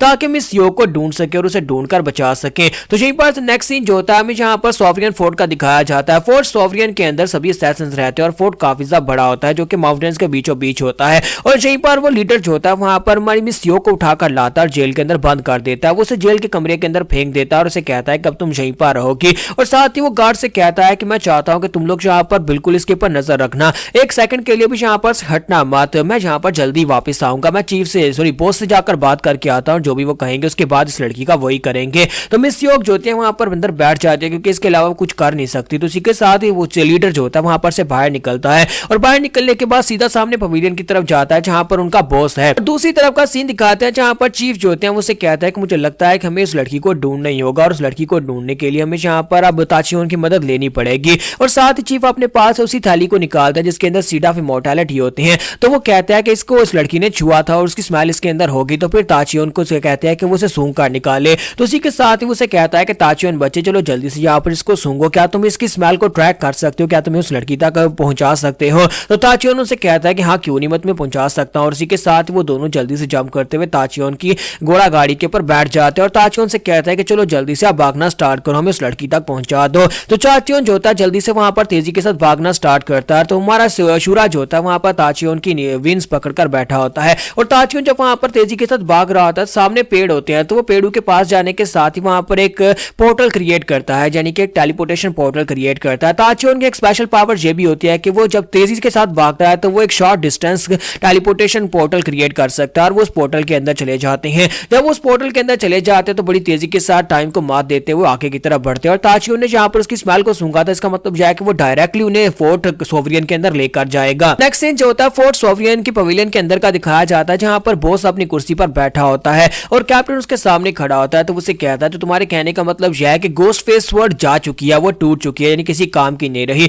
और साथ ही तुम ये कह रहे हो कि साजुन और इसके साथ साथ चियोलपाई दोनों मर चुके हैं और साजुन के चारों स्नेक्स भी मर चुके हैं, यानी कि हमें यहाँ पर इतना सा नुकसान पहुंच चुका है और चियोलपाई एक बड़ा सा जायंट ट्री बन चुका है। क्या ये सब कुछ सच है जो तुम कह रहे हो? तो लीडर उसे कहता है कि जी बॉस मैं जो कुछ भी कह रहा हूँ बिल्कुल सच है, मैंने अपनी आंखों से सब कुछ होते हुए देखा है। तो वो उसे कहता है कि अच्छा तो तुम यहाँ पर अपने आप को इंटेलिजेंस स्क्वाड्रन के कैप्टन कहते हो, जबकि तुम यहाँ पर जो कुछ भी करके आए वो सिर्फ ये कि तुम एक बेकार सी लड़की को होस्टेज बनाकर वापस ले आए, ना तो तुम यहाँ पर अपने साथ गोस्ट फेस स्वॉर्ड लेकर आ पाए और ना ही तुम यहाँ पर उस लड़के या फिर उस बुढ़े आदमी को मार पाए जिन लोगों ने तुम्हारे दो साथियों को मार डाला है। तो कैप्टन उसे कहता है कि बॉस मैं कोई ऐसा इंसान नहीं हूं कि ऐसी फाइट लड़ूं जिसमें मुझे पता है कि मैं मरने वाला हूं। मैं यहाँ पर किसी ऐसी फाइट को लड़ता हूं जिसमें बाद में तैयारी करके वापस जाया जा सके, तो वहां पर से रिट्रीट करना ज्यादा बेहतर होता है। तो उसका बॉस उसे कहता है कि बस बहाने बना रहे हैं और साथ ही उसे घूर कर देखता है तो वो कहता है आप ऐसे ही समझ ले। तो उसी के साथ ही उसे कहता है कि मुझे ये खबर जो है बिल्कुल भी अच्छी नहीं लगी, हालांकि मैं यहाँ पर तुम्हारे काम से बिल्कुल भी खुश नहीं हूँ, लेकिन कम से कम तुम अपने साथ यहाँ पर इन्फॉर्मेशन तो लेकर आए हो, यानी कि हमें पता है कि इस वक्त तुम्हारा दुश्मन कौन है। उस लड़की के साथ एक बुढ़ा आदमी और एक अजीब सा लड़का, यानी कि वो हमारे दुश्मन है, हम तुम्हारी इस इन्फॉर्मेशन को यूज कर सकते हैं। और साथ ही उससे कहता है कि बॉस हम लोग यहाँ पर उस होटेज लड़की का क्या करें, यानी उस मिस यो का क्या करें।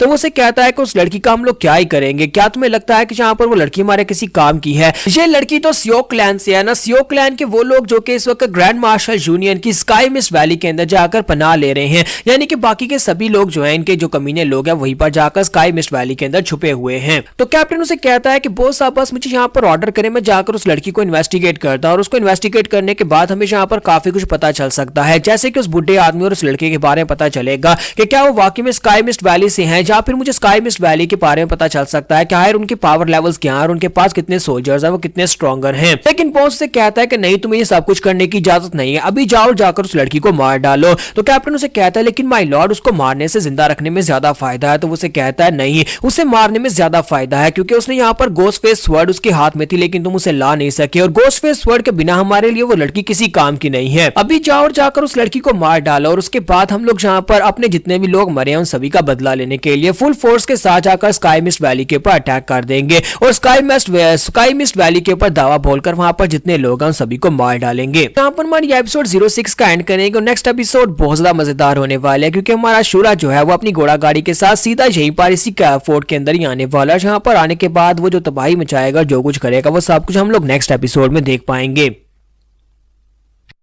तो गाइस कैसे हैं आप सब लोग। सीड्स ऑफ इमोर्टैलिटी के एपिसोड 07 के साथ हाजिर हो। तो लास्ट एपिसोड कैंप पे हमने देखा था कि वहां पर जो बॉस होता है वो अपने कैप्टन से कहता है कि हम लोग जाकर मिस्ट वैली के ऊपर अटैक करने वाले हैं, हम लोग फुल ऑन अटैक करेंगे। तो कैप्टन उसे कहता है लेकिन बॉस आपको नहीं लगता कि हमें ये नहीं करना चाहिए क्योंकि हमें यहाँ पर ऐसे कोई ऑर्डर्स नहीं दिए गए, आपको अच्छी तरह से पता है कि हमारे लॉर्ड ने यहाँ पर ऐसे कोई ऑर्डर नहीं दिए। तो उसका बॉस से कहता है कि मुझे अच्छी तरह से पता है कि फोर्ट सॉवरियन के मेन बेस के ऊपर से हमें यहाँ पर ऐसे कोई भी ऑर्डर्स नहीं मिले, लेकिन मुझे लगता है कि हमें इसे करना ही पड़ेगा क्योंकि वहां पर जो क्रिमिनल छुपे हुए हैं वो सारे के सारे यूनियन के क्रिमिनल्स इस वक्त स्काई मिस्ट वैली के अंदर छुपे हुए हैं। अगर हम लोग जाकर उनको पूरी तरह से डिस्ट्रॉय कर देते हैं तो फिर हमें यहाँ पर इससे काफी ज्यादा फायदा हो सकता है और इसी के साथ ही हम लोग फोर्ट सॉवरियन के लॉर्ड की मदद भी ले सकते हैं, यानी कि वो काफी ज्यादा खुश हो जाएगा कि हमने उसके लिए यहाँ पर एक बहुत बड़ा कारनामा कर दिया है। अब जो भी हो जाए हमें ये करना ही होगा, हमें स्काई मिस्ट वैली को पूरी तरह से बर्बाद करना ही होगा। वहां पर जितने भी रेमिनेंट्स छुपे हुए हैं उस ग्रैंड मास्टर यूनियन के उन सभी लोगों को ढूंढ ढूंढ कर मारना होगा। फिर साथ ही उसे कहता है कि मेरे ऑर्डर्स क्लियर हैं, अब जाओ जाकर स्टैंड बाय रहो, सबसे पहले जाकर उस लड़की को मार डालो। फिर साथ ही वो कहता है कि मेरे जाकर साथियों को बुला कर लाओ,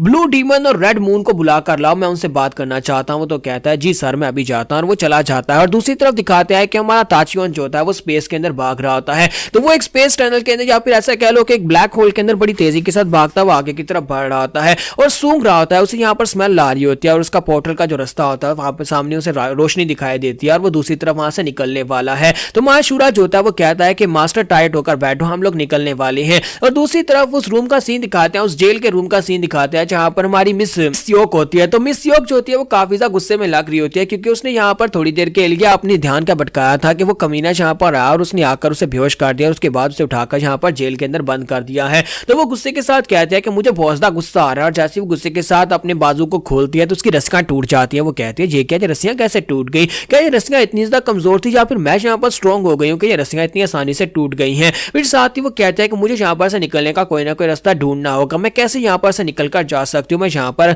इनके पास मर तो नहीं सकती वरना जो मुझे बुरी तरह से इंटेरोगेट करेंगे। लेकिन इसी के साथ ही दीवार के अंदर से एक पोर्टल ओपन होता है, वहां पर से ताचियोन जो होता है वो भागता हुआ बाहर निकलता है। ताचियोन के साथ साथ पूरी की पूरी घोड़ा गाड़ी जो होती है वहीं पर उसी जेल के अंदर आ जाती है और ताचियोन वहां पर ब्रेक लगाता है, जाकर दीवार के साथ टकराता है, पूरी घोड़ा गाड़ी भी जाकर दीवार के साथ टकराती है। चीफ चिल्लाकर उसे कहता है कि शूरा बेवकूफ बच्चे, ये तुमने क्या किया, ये किस किस्म की लैंडिंग है, अभी भी यहाँ पर मेरा सर दीवार के साथ लगने वाला था। जबकि शूरा उसे कहता है कि मास्टर यहाँ पर जगह बहुत ज्यादा कम है, मुझे यहाँ पर क्या कह रहे हो, मुझे क्या पता था कि इस लड़की को यहाँ पर छोटे से कमरे के अंदर बंद किया गया है, अब यहाँ पर देखो जी इसने तो हमें दीवार के साथ पटका दिया है। तो इसी के साथ ही मिस योक उनसे कहती है यहाँ पर हो क्या रहा है, तुम लोग यहाँ पर पहुंचे कैसे और यहाँ दीवार के अंदर से कैसे निकले हो। तो चीफ उसे कहता है कि तुम कुछ ज्यादा सवाल पूछती हो, पहले यहाँ पर से निकलते हैं और उसके बाद बाहर जाकर हमसे सवाल पूछ लेना। जबकि माशूरा जो होता है वो जाकर जेल के दरवाजे को देख रहा था और कहता है कि मास्टर मुझे नहीं लगता कि यहाँ पर से घोड़े के भागने के लिए इतनी जगह है कि वो यहाँ पर से अपनी टेलीपोर्टेशन एबिलिटी को एक्टिवेट कर सके, हमें यहाँ पर से ओपन में जाना होगा।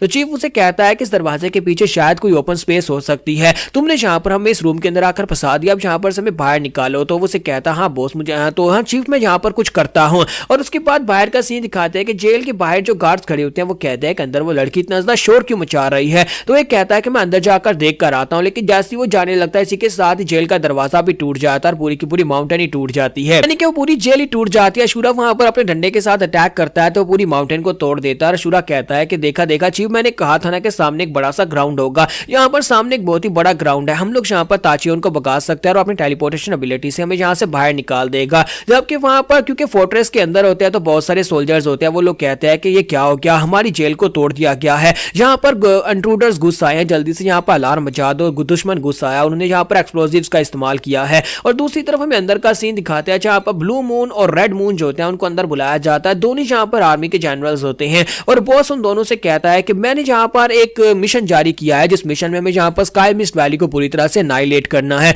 अब बताओ कि तुम दोनों में से कौन इस मिशन को लेना चाहेगा। तो ब्लू मून से कहता है कि मास्टर मैं यहाँ पर इस मिशन को लेना चाहूंगा, मेरे लिए बहुत ही बड़ी ऑनर की बात होगी अगर मैं इस मिशन को पूरा करता हूँ, मेरी परसुएट स्क्वाड जो है वो यहाँ पर किसी की सेंट को महसूस कर सकती है और हम लोग यहाँ पर इस तरह के मैसेकर को बड़ी आसानी से क्लियर कर सकते हैं, यानी कि हम लोग यहाँ पर बड़ी मैसेकर्स को हैंडल कर सकते हैं जिसमें पूरे के पूरे क्लैन को अनाइलेट करना हो, मुझे बस 10 दिन का समय दें, 10 दिन के अंदर अंदर स्काई मिस्ट वैली तबाह हो जाएगी। तो बॉस से कहता है कि 10 दिन तो ज्यादा होते हैं, जबकि इसी के साथ रेड मून से कहता है कि बॉस मुझे लगता है कि इसकी जो स्क्वाड है वो इतनी खास नहीं है कि वो जाकर स्काई मिस्ट वैली के अंदर फाइट कर सके, क्योंकि वो लोग तो परसुएट स्क्वाड के लोग हैं और वो लोग ऐसे टेरन में ऐसे इलाके में फाइट नहीं कर सकते, मुझे अब बस यहाँ पर 3 दिन का समय दे, 3 दिन के अंदर अंदर मैं स्काई मिस्ट वैली को तबाह बर्बाद कर दूंगा, सभी लोगों लोगों को मार डालूंगा और वापस आकर रिपोर्ट दूंगा। तो बॉस उसकी बात सुनने के बाद खुश हो जाता है और कहता है कि ये 3 दिन का समय काफी है, मुझे लगता है कि तुम यहाँ पर ठीक हो, मैं 3 दिन का समय तुम्हें देता हूँ। लेकिन साथ ही वहां पर बिल्डिंग हिलना शुरू हो जाती है। वो लोग कहते हैं कि अब यहाँ पर अचानक से क्या हो गया, धमाका कहाँ से हुआ है। तो वो तीनों ही जो होते हैं वो भागते हुए वहां पर आते हैं बैल्कनी में और वहां पर से बाहर की तरफ देखते हैं, क्योंकि हमारा शूरा जो होता है वहां पर अपने डंडे के साथ ग्राउंड के ऊपर अटैक्स कर रहा होता है उन सभी सोल्जर्स को फेंड ऑफ करने के लिए। अब ये सभी लोग वहां पर खिड़की में आकर खड़े होते हैं और वहां पर बैल्कनी से बाहर की तरफ देखते हैं। तो उसी के साथ ही कैप्टन जो होता है वो चलाकर कहता है कि बॉस बॉस ये वही 2 लोग हैं, ये बुढ़ा आदमी और ये लड़का वही है जिन लोगों ने वहां पर हमारे काम को खराब किया। चोल पाई और साजुन इन दोनों को भी यहाँ पर इसी ने मारा था। और दूसरी तरफ चीफ जो होता है वो घोड़ी गाड़ी के ऊपर बैठा होता है, हमारे शूरा से कहता है कि क्या तुम आ रहे हो या फिर हम तुम्हारे बिना ही यहाँ पर से चले जाए, क्योंकि अगर तुम यहाँ पर नहीं आओगे तो फिर हम लोग जहाँ से चले जाएंगे, क्योंकि इनका तो कोई अंत नहीं है, वो पीछे से आते जा रहे हैं, हमें जल्दी से जल्दी यहाँ से निकलना होगा। तो इसी के साथ चीफ जो होते हैं वहां पर घोड़े को चलाना स्टार्ट करते हैं और कहता है कि मोरान अब तुम क्यों नहीं चल रहे बेवकूफ ताचियन, तुम्हें यहाँ पर सिर्फ अशूरा ही चला सकता है, लेकिन हम भी तो चला सकते हैं, तुम चलते क्यों नहीं हो। और हमारा शूरा भागता हुआ आगे बढ़ता और कहता है रुको रुको रुको मैं भी आ रहा हूँ। तो जैसे हमारा शूरा जो होता है भागता हुआ जा रहा था, पीछे से तीर चलाए जा रहे होते हैं और एक तीर जो होता है उसके तशरीफ में आकर लग जाता है। तो शूरा पीछे की तरफ घूम कर देखता और कहता है कि ये क्या हुआ, और जब वो देखता है तो उसकी तशरीफ में एक तीर लगा होता है। इस बात से हमारा शूरा काफी गुस्सा हो जाता है। और दूसरी तरफ वो सभी लोग जो होते हैं वो कहता है कि जल्दी से उनके ऊपर तीरों की बरसात करो, उन्हें यहाँ पर से जाने मत देना, उन तीनों में से कोई एक भी जिंदा बचकर नहीं जाना चाहिए। लेकिन हमारा शूरा जो होता है वहीं पर से गुस्से के साथ पीछे की तरफ घूमता और कहता है कमीनों में तुम्हें नहीं छोड़ूंगा, तुमने मेरी तशरीफ में यहाँ पर तीर मार दिया। और वो अपना डंडा उठाता है और गुस्से के साथ वहीं पर ग्राउंड के ऊपर दे मारता है। और जब वो जोर से अपना डंडा ग्राउंड के ऊपर मारता है तो वहां पर एक शॉक वेव निकलती है। तो वो शॉक वेव इतनी ज्यादा पावरफुल होती है कि आहिस्ता आहिस्ता, यानी कि जैसे कि यहाँ पर एनिमेशन में होता है, एक स्टेप दूसरा स्टेप और तीसरा स्टेप, वहां पर बस तबाही मचती है। और एक तबाही के साथ साथ पूरे का पूरा ग्राउंड जो होता है वो हिलना शुरू हो जाता है, नीचे का ग्राउंड फट जाता है और सामने तक उनका पवेलियन जहां पर उनका बॉस जो था और कैप्टन खड़े थे वहां पर भी एक बड़ी सी दरार पड़ जाती है और पवेलियन का आधा हिस्सा टूट जाता है। और उस ग्राउंड के अंदर जितने लोग होते हैं वो सारे के सारे उस मिट्टी के ऊपर उखड़ने की वजह से वहीं पर ग्राउंड के ऊपर औंधे गिर जाते हैं। और दूसरी तरफ हमारा ताचियोन जो होता है वो बेचारा, क्योंकि वो फ्लैट ग्राउंड के ऊपर था, नीचे का ग्राउंड अब यहाँ पर उबड़ खाबड़ हो चुका है, तो वो भी वहां पर गिर जाता है। तो इसी के साथ वो पूरा मैदान जो है अब यहाँ पर पूरी तरह से खराब हो चुका है। ये देखने के बाद बॉस और उसके कैप्टन बहुत हैरान होते हैं। तो बॉस कहता है ये कैसे हो सकता है, मैंने अभी भी यहाँ पर क्या देखा, एक लड़का अकेले यहाँ पर इतनी ज्यादा पावरफुल स्ट्रेंथ कैसे रख सकता है, इतनी मॉन्स्टर स्ट्रेंथ को उसने पूरे के पूरे ग्राउंड को ही हिलाकर रख दिया है। और साथ ही बॉस जो होता है वो चलाकर कहता है कि रेड मून और ब्लू मून तुम में से जो भी यहाँ पर अपनी स्क्वाड्रन के साथ इस लड़के को मार डालेगा उसी को यह मिशन मिलेगा और स्काई मिस्ट में उसी को भेजा जाएगा और उसे यहाँ पर स्पेशल मेरिट पॉइंट्स मिलेंगे और हम लोग लॉर्ड से जाकर तुम्हारे बारे में बात करेंगे और तुम्हें इनाम भी मिलेगा। तो वो दोनों ये बात सुनने के बाद कहते हैं जी बॉस जैसा आपने कहा बिल्कुल वैसा ही। और दोनों जो होते हैं वो जल्दी से जंप लगाते हैं, क्योंकि आप दोनों के पास एक मिशन होता है जहां पर अशूरा को मारने का। और दोनों वहां पर नीचे की तरफ उतरते हैं, अपनी अपनी स्क्वाड्रन को लेकर आगे बढ़ते हैं। जबकि दूसरी तरफ से हमारा चीफ जो होता है वो चला चला कर कह रहा होता है कि बेवकूफ बच्चे तुम मर जाओ कमीने कहीं के, तुमने जहां पर क्या कर दिया, अब हम लोग अपने घोड़े को कैसे भगाएंगे जहां पर पूरे के पूरे ग्राउंड को तुमने खराब कर दिया है। चीफ गुस्से के साथ वहां पर अशूरा की तशरीफ के ऊपर ही किक्स मार रहे होते हैं, उसे कहता है बेवकूफ बच्चे तुम्हें कितनी बार बताया है कि हमें बस चुपचाप जाना होता है, वहां पर छुप कर जाना है और छुप कर बाहर निकल आना है, किसी को पता ना चले। और देखो तुमने यहाँ पर क्या कर दिया है। तो यहाँ पर हम लोग अपनी एपिसोड 07 का एंड करेंगे और नेक्स्ट एपिसोड में देखेंगे कि ये लोग यहाँ पर से अब कैसे निकल पाएंगे। अब यहाँ पर कैप्टन रेड मून और ब्लू मून दोनों यहाँ पर अपनी अपनी फोर्सेस को लेकर नीचे उतर रहे हैं।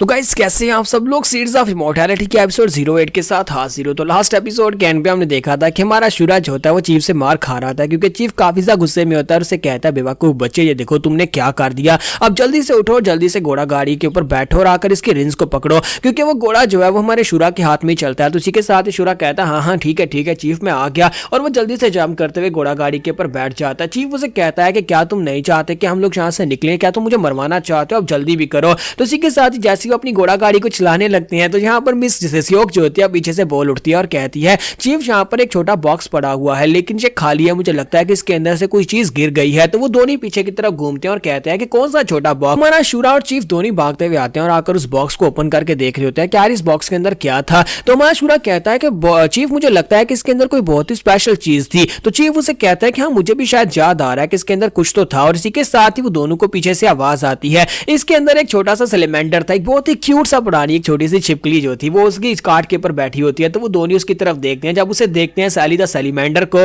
तो हमारी मिस योक कहती है ये तो बहुत ज्यादा क्यूट है, लेकिन हमारा चीफ और स्योरा जो होते हैं वो दोनों बहुत ज्यादा घबरा जाते हैं और चिल्लाकर कहते हैं बेवकूफ बच्चे तुमने क्या कर दिया, तुमने इसे कैसे आजाद होने दिया। और इसी के साथ ही सैली जो होती है वो जंप करते हुए नीचे चली जाती है। तो चीफ उसे कहता है कि जल्दी से जाओ, जाकर उसे पकड़ कर लाओ। तो शूरा कहता है हाँ मैं उसे पकड़ कर लाता हूँ। और हमारा शूरा जो होता है भागते हुए उसके पीछे आता है। तो सैली सैलीमैंडर जो होती है वहां पर नीचे उतरने के बाद अपने आसपास देखती है। तो शूरा उसके पास आता है। वहां पर आने के बाद से कहता है कि ए मेरी प्यारी बच्ची मेरे पास वापस आ जाओ, अगर तुम मेरे पास वापस आ जाओगी तो फिर मैं तुम्हें बहुत ही अच्छी अच्छी फायरफ्लाइज खिलाऊंगा और वो बहुत ज्यादा मजेदार होंगी, प्लीज मेरे पास वापस आ जाओ। तुम मुझे भूल तो नहीं गई, तुम्हें अच्छी तरह से पता होगा कि चीफ तुम्हें सील करना चाहते थे, लेकिन मैंने तुम्हें आजाद रखा, मैंने तुम्हें बॉक्स के अंदर डाल दिया ताकि मैं तुम्हें फ्लाइज खिलाता रहूं, तुम तो मेरी प्यारी हो ना, अब जल्दी से वापस आ जाओ। तो सैली जो होती है वहां पर उसकी तरफ देख रही होती है, उसकी बातें सुन रही होती है और शायद वो उसकी तरफ वापस भी आ जाती, लेकिन जैसी वहां पर उसकी तरफ वापस आने लगती है इसी के साथ ही पीछे से ब्लू मून कैप्टन जो होता है वो अपने बड़े से कुल्हाड़े को फेंकता है जो कि सीधा सैली की पूंछ के ऊपर आकर गिरता है। सैली की पूंछ कट जाती है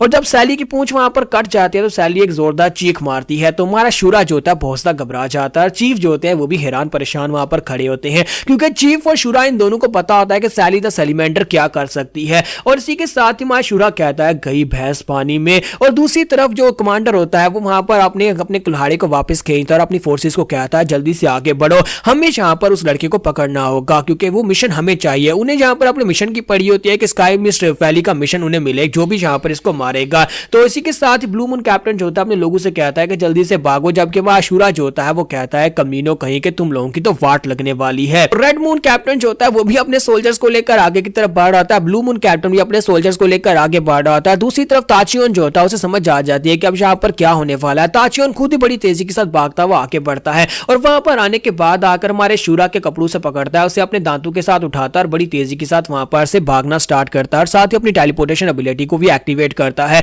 क्योंकि सैली द सैलीमैंडर जो होती है वो एक विस्फोटक बॉम्ब की तरह फट सकती है और वो कोई छोटा मोटा बॉम्ब नहीं होती। इसी वजह से चीफ और शूरा जो थे वो बहुत ज्यादा घबरा रहे थे। उसकी पूंछ कटने के बाद वो गुस्सा होती है और वहां पर से लाइट चमकती है, इतनी लाइट चमकती है कि उसके अंदर से फायर निकलना शुरू हो जाती है। ब्लू मून कैप्टन और उसके साथ साथ रेड मून कैप्टन दोनों जो भागते हुए आगे की तरफ बढ़ रहे होते हैं, उसकी फायर पावर इतनी पावरफुल होती है कि वहां पर पलक झपकने की स्पीड में उन लोगों की ऊपर वाली पूरी की पूरी बॉडी जो होती है वो गायब हो जाती है और उनकी बॉडीज डिस्ट्रॉय हो जाती हैं। यहां तक कि बॉस और उसके साथ कैप्टन जो दोनों ऊपर खड़े थे बिल्डिंग के ऊपर, बिल्डिंग का ऊपर का पूरा हिस्सा ही जल जाता है और गायब हो जाता है। फिर साथ ही वो लाइट इतनी ज्यादा बढ़ जाती है कि वहां पर एक धमाका होता है, इतना बड़ा धमाका कि जैसे ये समझ लो कि एक बहुत ही बड़ा एटम बम का धमाका हुआ हो। तो इतना बड़ा धमाका होता है कि दूर से दिखाई दे रहा होता है कि आसपास का पूरा जंगल का एरिया जल जाता है और उस धमाके के हटने के बाद दिखाते हैं कि वहां पर बहुत ज्यादा धुआं होता है। धुआं हटता है तो वहां पर एक बहुत ही गहरा गड्ढा बन चुका होता है, जहां पर कभी यहां पर फोर्ट सॉवरियन हुआ करता था। फोर्ट सॉवरियन का ये वाला मेन बेस है, सो ये वाला जो बेस था पूरी तरह से वहां पर अब एक बहुत ही गहरा गड्ढा बन चुका है। सैली द सैलीमैंडर इतनी खतरनाक थी कि उसने यहाँ पर विस्फोट किया, जिसकी वजह से एक बहुत ही बड़े धमाके के साथ ही अब बहुत बड़ा गड्ढा बन गया और ये सभी लोग जो होते हैं वहां पर किनारे के ऊपर खड़े होते हैं।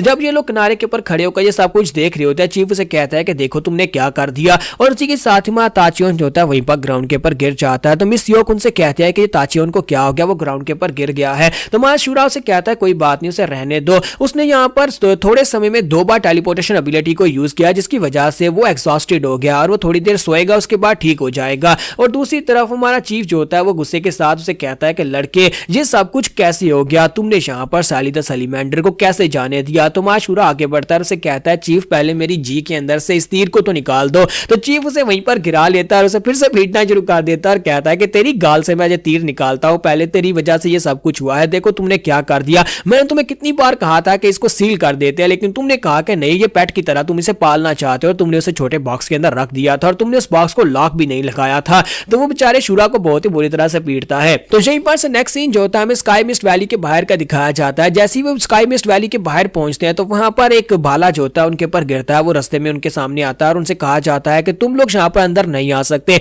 पहले अपनी आइडेंटिटी कंफर्म करवाओ, उसी के बाद तुम्हें अंदर आने की इजाजत मिलेगी, वरना यहीं पर से वापस चले जाओ वरना तुम्हें मार दिया जाएगा। तो जैसे वो लोग यहाँ पर ये कह रहे होते हैं कि हम लोग तुम्हारे पर अटैक करेंगे, तुम्हारा शूरा गुस्सा हो जाता है, कहता है कि चीफ अगर तुम चाहो तो मैं अभी जाकर उन सभी की तशरीफ को कूट कर आता हूँ। तो चीफ कहता है कि जरा रुको, और इसी के साथ ही मिस यो कहती है नहीं वहां पर मेरे क्लैन के लोग भी हैं, तुम जाकर उनकी तशरीफ को कूट नहीं सकते। और इसी के साथ ही वो सिटी बजाती है और कहते हैं कि जरा रुको, मुझे जाकर उनसे बात करके आने दो। और इसी के साथ ही वो नीचे उतरती है और कहते हैं कि यहीं पर रुककर मेरा वेट करना। तो मिस योक भागती हुई अंदर चली जाती है, वो उस कोहरे में गायब हो जाती है। स्काई मिस्ट वैली का मतलब ये होता है कि वहां पर हर वक्त मिस्ट रहती है और वो कोहरे के अंदर जब गायब हो जाती है तो यहाँ पर बैठे बैठे अब शूरा और उसका चीफ दोनों सोच रहे होते हैं। शूरा कहता है कि मुझे लगता है कि वो सभी लोग जब उन्हें पता चलेगा हमने उसकी लड़की को बचा लिया, यानी मिस यो को बचाया, तो वो लोग आकर हमारे पांव पड़ेंगे, हमें कहेंगे कि हम उनके मेहमान हैं और हमारे सामने तरह तरह के खाने रखेंगे। चीफ उसे कहता है कि हाँ देखना, वो सभी लोग हमारी बौसला खिदमत करने वाले हैं, टेबल सजाएंगे, ऊपर ढेरों किस्म के खाने पड़े होंगे। तो शूरा कहता है क्या वाकई में कमाल कमाल के खाने खाने को मिलेंगे?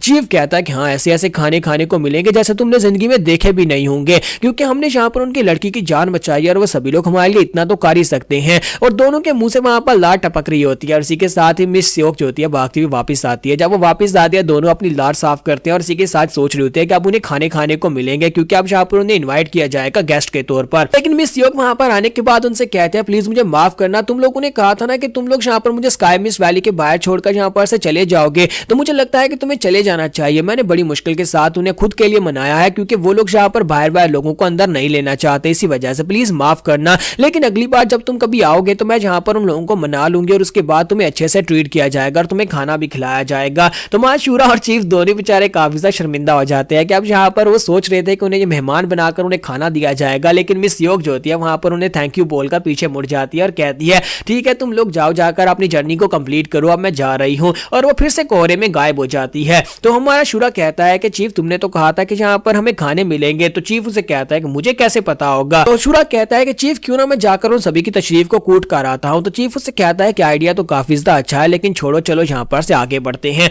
और वो दोनों वहां पर से अब आगे बढ़ जाते हैं। तो थोड़ी देर के बाद वो लोग एक जंगल के पास एक नदी के पास जाकर बैठे होते हैं, जहां पर मां शूरा जो होता है शायद वहां पर बैठा चावल खा रहा होता है और चीफ जो होता है अपने हाथ में वहां पर स्टिक्स लेकर बैठा होता है, दोनों स्टिक्स के साथ वहां पर अपने रास्ते को नेविगेट कर रहा होता है। तो वो उसे कहता है कि मुझे यहाँ पर ये स्टिक्स जिस बंदे ने बेची थी उसके ऊपर वारंटी कार्ड भी लिखा हुआ था कि ये सही काम करती है, लेकिन लगता नहीं है कि ये सही काम करती होंगी। तो मां शूरा जो होता है उदास होकर उसे कहता है कि चीफ अब यहाँ पर तुम इनके बारे में भी ऐसी बात कर रहे हो, पहली साली गायब हो चुकी है और मैं उसे बहुत ज्यादा मिस कर रहा हूँ। तो चीफ भी गुस्सा हो जाता है, वहीं पर से अपने ट्यूनिंग फॉर्क को उसकी तरफ फेंकता है, कहता है बेवकूफ बच्चे तुम्हारी गलती है,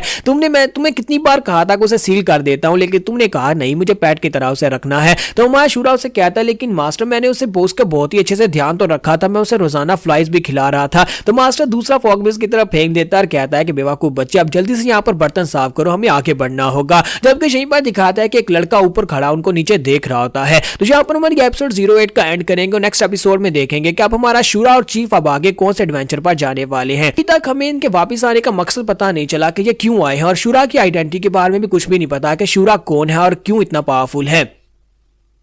तो गाइस कैसे हैं आप सब लोग सीड्स ऑफ इमॉर्टैलिटी के एपिसोड 09 के साथ हाजिर हो। तो लास्ट एपिसोड के एंड पे हमने देखा था कि जब हमारा चीफ और उसके साथ शूरा दोनों वहां पर बैठे आपस में बहस कर रहे होते हैं, तो ऊपर एक लड़के को दिखाता है जो कि क्लिफ के ऊपर खड़ा उन दोनों को देख रहा होता है कि वो दोनों आपस में वहां पर झगड़ रहे हैं। तो उसी के साथ जब वो लड़का वहां पर देख रहा होता है उसका साथ एक और लड़का होता है, वो उससे कहता है कि गार्ड जैंग तुम वहां पर खड़े खड़े किसका इंतजार कर रहे हो, तुम्हें अच्छी तरह से पता है कि हमारे पास यहाँ पर इतना समय नहीं है, तुम्हारी वजह से मैं यहाँ पर ब्रेक के लिए रुका हूँ, अगर रात पड़ गई तो फिर इस जंगल में हमारे लिए आगे बढ़ना मुश्किल हो जाएगा और तुम्हें पता है जंगल कितना खतरनाक हो जाता है, चलो जल्दी से आ जाओ हमें आगे बढ़ना होगा। तो वो कहता है जी सेक्टर लीडर मैं अभी आता हूँ। तो वो उसे कहता है क्या हुआ, क्या वहां पर तुम्हें नीचे कोई खास चीज दिखाई दी है, तुम यहाँ पर ऐसे रुकते तो नहीं और वहां पर क्या देख रहे हो। तो गार्ड्समैन जैंग उसे कहता है कि मुझे वहां पर नीचे कोई खास इंसान दिखाई दिया है, जहां पर एक बुढ़ा आदमी और साथ में एक लड़का है, वो दोनों आपस में वहां पर किस तरह से बहस कर रहे हैं मैं वही देख रहा हूँ। और वो दोनों वहां पर नीचे की तरफ देखते हैं और उसका सेक्टर लीडर भी ये देखकर काफी ज्यादा हैरान होता है, दोनों वहां पर हंसना शुरू कर देते हैं, फिर साथ ही वहां से आगे बढ़ जाते हैं। सेक्टर लीडर उसे कहता है कि हमें यहाँ पर इसके लिए बिल्कुल भी समय नहीं है, तुम्हें अच्छी तरह से पता है कि रात के वक्त यहाँ पर सूरज ढलने के बाद कितना ज्यादा खतरनाक हो जाता है, ये माहौल जो जंगल बहुत ज्यादा खतरनाक है, इसलिए हमें जल्दी से जल्दी आगे बढ़ना होगा। तो वो दोनों वहां पर से फिर आगे बढ़ जाते हैं और दोनों वहां पर जंगल की तरफ जा रहे होते हैं और इसी के साथ शाम के वक्त का सीन दिखाता है, शाम ढलती है तो फिर रात हो जाती है और दोनों जंगल के अंदर पहुंच जाते हैं। दोनों यहाँ पर जंगल के अंदर जब पहुंच जाते हैं तो सेक्टर लीडर जो होता है अपने आसपास देखता है, तो उसका बॉडीगार्ड जैंग जो होता है वो भी अपने आसपास देखता है, तो जंगल काफी ज्यादा खतरनाक लग रहा होता है, काफी ज्यादा डरावना भी लग रहा होता है। तो वो कहते हैं कि जंगल तो काफी ज्यादा खतरनाक लग रहा है क्योंकि रात के वक्त यहाँ पर कोई भी नहीं आता, रात के वक्त जंगल बहुत ज्यादा खतरनाक इसलिए हो जाता है क्योंकि कहा जाता है कि यहाँ पर बहुत ही पावरफुल स्पिरिट्स रहते हैं। और साथ ही यहाँ पर इस जंगल की कहानी के बारे में बताया जाता है कि कहते हैं कि इस जंगल के अंदर एक बहुत ही बड़ा और महान सेज मास्टर रहता है जो कि 108 फीट लंबा है, उसकी लंबाई इतनी है कि वो पेड़ों से भी ज्यादा बड़ा है और इस जंगल के अंदर वो आजाद घूमता फिरता है और बहुत सारे लोगों को वो यहाँ पर दिखाई भी देता है। काफी सारे लोगों ने उसे अपनी आंखों से देखा और यहाँ पर ये सेक्टर लीडर जो है यानी लेकिन ये लड़का जो है यहाँ पर उसी ग्रेट सेज को ढूंढने के लिए आया है, उस बड़े से दानव को ढूंढने के लिए आया। तो वो कहता है कि मुझे लगता है कि आज हम लोग यहाँ पर उसे ढूंढ ही लेंगे, अगर वो वाकई में इतना बड़ा और इस जंगल के अंदर है तो फिर तो हम लोग उसे ढूंढ ही लेंगे। जबकि जैंग उसे कहता है कि सेक्टर लीडर मुझे लगता है कि यहाँ पर जंगल में जाना और ज्यादा गहराई में जाना खतरनाक हो सकता है, तो क्यों ना हम लोग यहीं पर से वापस चले जाएं, सुबह जब होगी तब हम लोग यहाँ पर जंगल में आएंगे और उस ग्रेट इंसान को ढूंढना स्टार्ट करेंगे, उस बड़े दानव को तब ढूंढ लेंगे, फिलहाल के लिए हम लोग यहाँ पर से वापस चलते हैं। तो इसी के साथ ही सेक्टर लीडर आगे बढ़ता है और कहता है नहीं बिल्कुल भी नहीं। तो वो कहता है तो फिर कम से कम सुबह तक तो वेट कर लें, यहाँ पर हम लोग इस जगह के पर रुक जाते हैं। तो सेक्टर लीडर से कहता है नहीं बिल्कुल भी नहीं, तुम यहाँ पर चाहे कितनी बात है क्यों ना कर लो, लेकिन मैं तो आगे बढ़ के रहूंगा, तुम मेरे गार्ड हो लेकिन तुम यहाँ पर मुझसे भी ज्यादा डर रहे हो, मैं यहाँ पर तुमसे यहाँ पर कह रहा हूँ कि हमें आगे बढ़ना होगा और आज हमें उसे ढूंढना ही होगा, चाहे कुछ भी हो जाए हम लोग यहाँ पर उसे ढूंढेंगे। तुम चाहते हो कि मैं यहाँ पर अपनी सर्च को इसी जगह के पर छोड़ दूं, मुझे उस बेहमत को ढूंढना यानी उस बड़े से दानव को ढूंढना ही होगा। तो गार्ड जैंग उसे कहता है लेकिन कम से कम यहाँ पर सुबह होने का वेट तो कर लो, मुझे बहुत ज्यादा डर लग रहा है। तो सेक्टर लीडर उसे कहता है तुम कुछ ज्यादा स्ट्रॉबन हो, लगता नहीं है कि तुम इतनी आसानी से मेरी बात मानोगे, अगर ऐसी बात है अगर वाकई में तुम्हें डर लग रहा है तो तुम यहाँ से वापस चले जाओ और मैं यहाँ पर से आगे अकेला जाऊंगा, जाकर उस दानव को अकेले ढूंढूंगा। और इसी के साथ उन्हें साइड के ऊपर से आवाज आती है, वो दोनों साइड के ऊपर देखते हैं तो वहां पर जंगल के बाहर यानी जंगल के पेड़ों से भी ऊंचा उन्हें एक बड़ा सा पत्थर का मॉन्स्टर दिखाई देता है, एक बड़ा सा दानव वहां पर खड़ा होता है। तो वो दोनों उसे देखकर पहले तो घबरा जाते हैं, फिर साथ ही वो दानव जो होता है ऐसे लग रहा होता है जैसे कि वहां पर उसके ऊपर अटैक हो रहा हो, और भी इस बात से वो और भी ज्यादा हैरान हो जाते हैं। तो हमारा जो सेक्टर लीडर होता है वो कहता है कि वहां पर कुछ तो हो रहा है, आखिर उस बेहमत के साथ क्या हो रहा है, एक माउंटेन जैसा बड़ा मॉन्स्टर हमारे सामने खड़ा है और उसके साथ कुछ ना कुछ हो रहा है, कहीं यही तो वो ग्रेट सेज नहीं है जिसे हम लोग ढूंढने के लिए आए हैं। और वो बड़ी तेजी के साथ उसके पीछे भागना स्टार्ट करता है, जबकि मास्टर जैंग उसे कहता है कि प्लीज यंग मास्टर यहीं पर रुक जाए, सेक्टर लीडर आप वहां पर उसके पीछे कहां पर जा रहे हैं, वो दानव आपको क्रश कर देगा अपने पांव के नीचे या फिर आपको खा जाएगा। जबकि यहीं पर से हमें जूम किया हुआ सीन दिखाता है जिसमें दिखाता है कि वो दानव जो होता है वो अकेला नहीं होता, वाकई में जहां पर उसके ऊपर अटैक हो रहा होता है और हमारा अशूरा जो होता है उसके ऊपर अटैक कर रहा होता है, शूरा उसे बहुत ही बुरी तरह से पीट रहा होता है और एक जगह से दूसरी जगह के ऊपर वो गिर रहा होता है क्योंकि शूरा उसके ऊपर अटैक्स कर रहा होता है। तो यहीं पर एंड के ऊपर दिखाते हैं कि वहां पर एक जगह के ऊपर बहुत ही बड़े बड़े गड्ढे बने होते हैं और इसी के साथ ही वो मॉन्स्टर जो होता है उस जगह के ऊपर खड़ा होता है, उस गहरे कोहरे के अंदर वो मॉन्स्टर जो होता है सामने खड़ा होता है, लेकिन दिखाता है कि उसकी बॉडी के अंदर होल हो चुके होते हैं, उसकी बॉडी के अंदर काफी सारे होल होते हैं क्योंकि शूरा ने अपनी स्टिक के साथ बार बार उसके ऊपर अटैक किया था, यानी क्या वो बड़ा सा पत्थर का गोलम जो है गिरने ही वाला है। तो इसी के साथ ही वो नीचे ग्राउंड के ऊपर गिर जाता है। तो ग्राउंड के ऊपर गिरने के बाद वहां पर उसके टुकड़े टुकड़े हो जाते हैं और गिरने के बाद दिखाता है कि हमारा शूरा जो होता है वहीं पर नीचे खड़ा होता है और ये शूरा का ही काम होता है, शूरा ने जहां पर उसकी पूरी बॉडी को तोड़ दिया होता है। जैसे ही वहां पर उसके सर को भी तोड़ने लगता है तो चीफ वहां पर आते हैं और उसे कहते हैं कि बच्चे बहुत हो गया, अब मुझे जरा इससे बात करने दो। इसी के साथ वो शूरा से कहता है कि तुम साइड के ऊपर हट जाओ और चीफ खुद उस बड़े मॉन्स्टर के सर के पास जाता है और वहां पर जाने के बाद उसे कहता है कि देखो तो जरा एक गोलम जो कि अपनी किस्मत से बचने के लिए यहाँ पर इस जंगल के अंदर आकर छुप गया, लेकिन तुम्हें नहीं पता था कि तुम भी यहाँ पर मिट्टी से बने और एक दिन तुम्हें यहाँ पर मिट्टी में ही मिलना होगा। इस बात के ऊपर बहुत ज्यादा शर्म आनी चाहिए फेलोस, तुम यहाँ पर गद्दारी करके भागे थे और तुम यहाँ पर तुम्हें लगा था कि तुम यहाँ पर सेफ रहोगे, अगर तुम गद्दारी करके भागोगे उसके बावजूद तुम यहाँ पर एक सेफ जिंदगी गुजार सकते हो। तो इसी के साथ ही वो बड़ा दानव फेलोस जो होता है वो उसे कहता है कि तुम्हें लगता है कि मैं यहाँ पर सेफ नहीं था, तुम्हारे आने से पहले तो मैं यहाँ पर बिल्कुल सेफ था, क्योंकि मुझे इतना पता है कि मिस्ट्रीज ऑफ योरे यानी कि योरे के जो मिस्ट्रीज थे वो सारे एक दिन गायब हो गए थे और उनके गायब होने के बाद अब यहाँ पर कोई भी ऐसा हंटर नहीं जो बचा जो कि हमें मार सके, लेकिन तुम यहाँ पर अचानक कहीं से आ निकलते हो और मुझे लगता है कि मेरी किस्मत में लिखा गया था तुम्हारे हाथ से मरना। तो चीफ उसे कहता है कि अच्छा तो तुम्हें ये लगता है, फिर के साथ में चीफ उसे कहता है कि तुमने ये बात कहां से सुनी कि मिस्ट्रीज ऑफ योरे गायब हो चुके हैं, कि योरे के सारे मिस्ट्रीज गायब हो चुके हैं। तो मॉन्स्टर उसे कहता है कि तुम यहाँ पर मेरी लफ्जों को घुमाकर मेरे मुंह में डालने की कोशिश मत करो, क्या तुम मेरे मुंह से गुलवाना चाहते हो कि मैंने यहाँ पर मिस्त्री को कहां पर देखा है या फिर मैंने ये बातें कहां से सुनी है। लेकिन मुझे लगता है कि अब यहाँ पर ये बातें करने का फायदा नहीं है, क्योंकि यहाँ पर इस जंगल के परिंदे मुझे सारी बातें बताते थे, इस जंगल के परिंदों ने मुझे यहाँ पर योरे के मिस्ट्रीज के बारे में बताया था। तो चीफ उसकी बात सुनने के बाद उसकी तरफ देखते हैं और कहते हैं कि लगता नहीं है कि ये बच पाएगा। और साथ ही चीफ जो होते हैं वहां पर उस मॉन्स्टर से कहता है क्या तुम यहाँ पर अपने कोई आखिरी अल्फाज कहना चाहोगे, अगर कहना चाहते हो तो कह दो। तो गोलम आगे से कुछ भी नहीं कहता। तो इसी के साथ ही हमारा जो चीफ होता है वो शूरा से कहता है कि इसे मार डालो और इसी के साथ ही उन्हें पीछे से चिल्लाने की आवाज आती है। चीफ और उसके साथ सेक्टर लीडर और उसके साथ गार्ड जैंग जो होते हैं दोनों वहां पर पहुंच जाते हैं और सेक्टर लीडर जो होता है वो ये देखने के बाद बहुत ज्यादा गुस्सा हो जाता है और कहता है कमीनों ये तुम लोगों ने क्या कर दिया, तुमने यहाँ पर इस माउंटेन के बेहमत यानी कि उस ग्रेट सेज मास्टर के साथ ये क्या कर दिया, तुमने यहाँ पर उसे मार डाला है, हम तुम्हें बिल्कुल भी नहीं छोड़ेंगे। और साथ ही वो गार्ड जैंग से कहता है गार्ड जैंग जल्दी से आके बढ़ो, मैं चाहता हूँ कि तुम इन दोनों को मार डालो। तब तक मैं जाकर उस बड़े से बेहोमत को देखता हूँ कि क्या उसका इलाज किया जा सकता है या नहीं। और इसी के साथ वो दोनों बड़ी तेजी के साथ भागते हुए आगे बढ़ते हैं। तो वो छोटा लड़का जो होता है उन दोनों के बीच से गुजरकर आगे चला जाता है उस बड़े से मॉन्स्टर की तरफ, जब किसी के साथ गार्ड जैंग जो होता है वो भी उन दोनों के बीच से गुजरता है अपनी तलवार लेकर। और जब वो अपनी तलवार लेकर उनके ऊपर कट लगाकर गुजरता है तो पहले चीफ की बॉडी वहां पर कटती है, फिर साथ ही शूरा की बॉडी वहां पर कटती है। और उन दोनों के मरने के साथ ही वो गार्ड चैंग जो होता है वहां पर अपनी तलवार को वापस अपनी म्यान में रखता है। तो उसका सेक्टर लीडर जो होता है वो भागता हुआ आगे बढ़ रहा होता है और उसे कहता है कि तुमने बहुत ही अच्छा काम किया, वापस जाने के बाद तुम्हें रिवार्ड मिलेगा।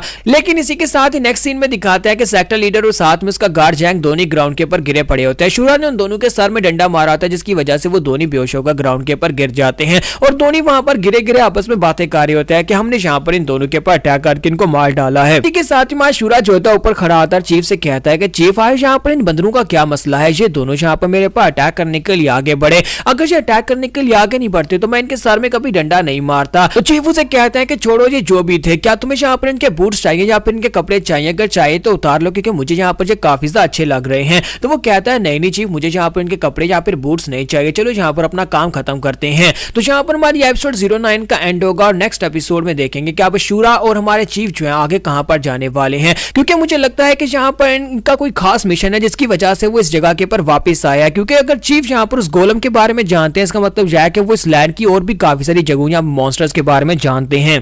तो एपिसोड की एक्सप्लेनेशन अच्छी लगी हो तो कमेंट करके जरूर बताइएगा और वीडियो को लाइक करना मत भूलिएगा। Thank you.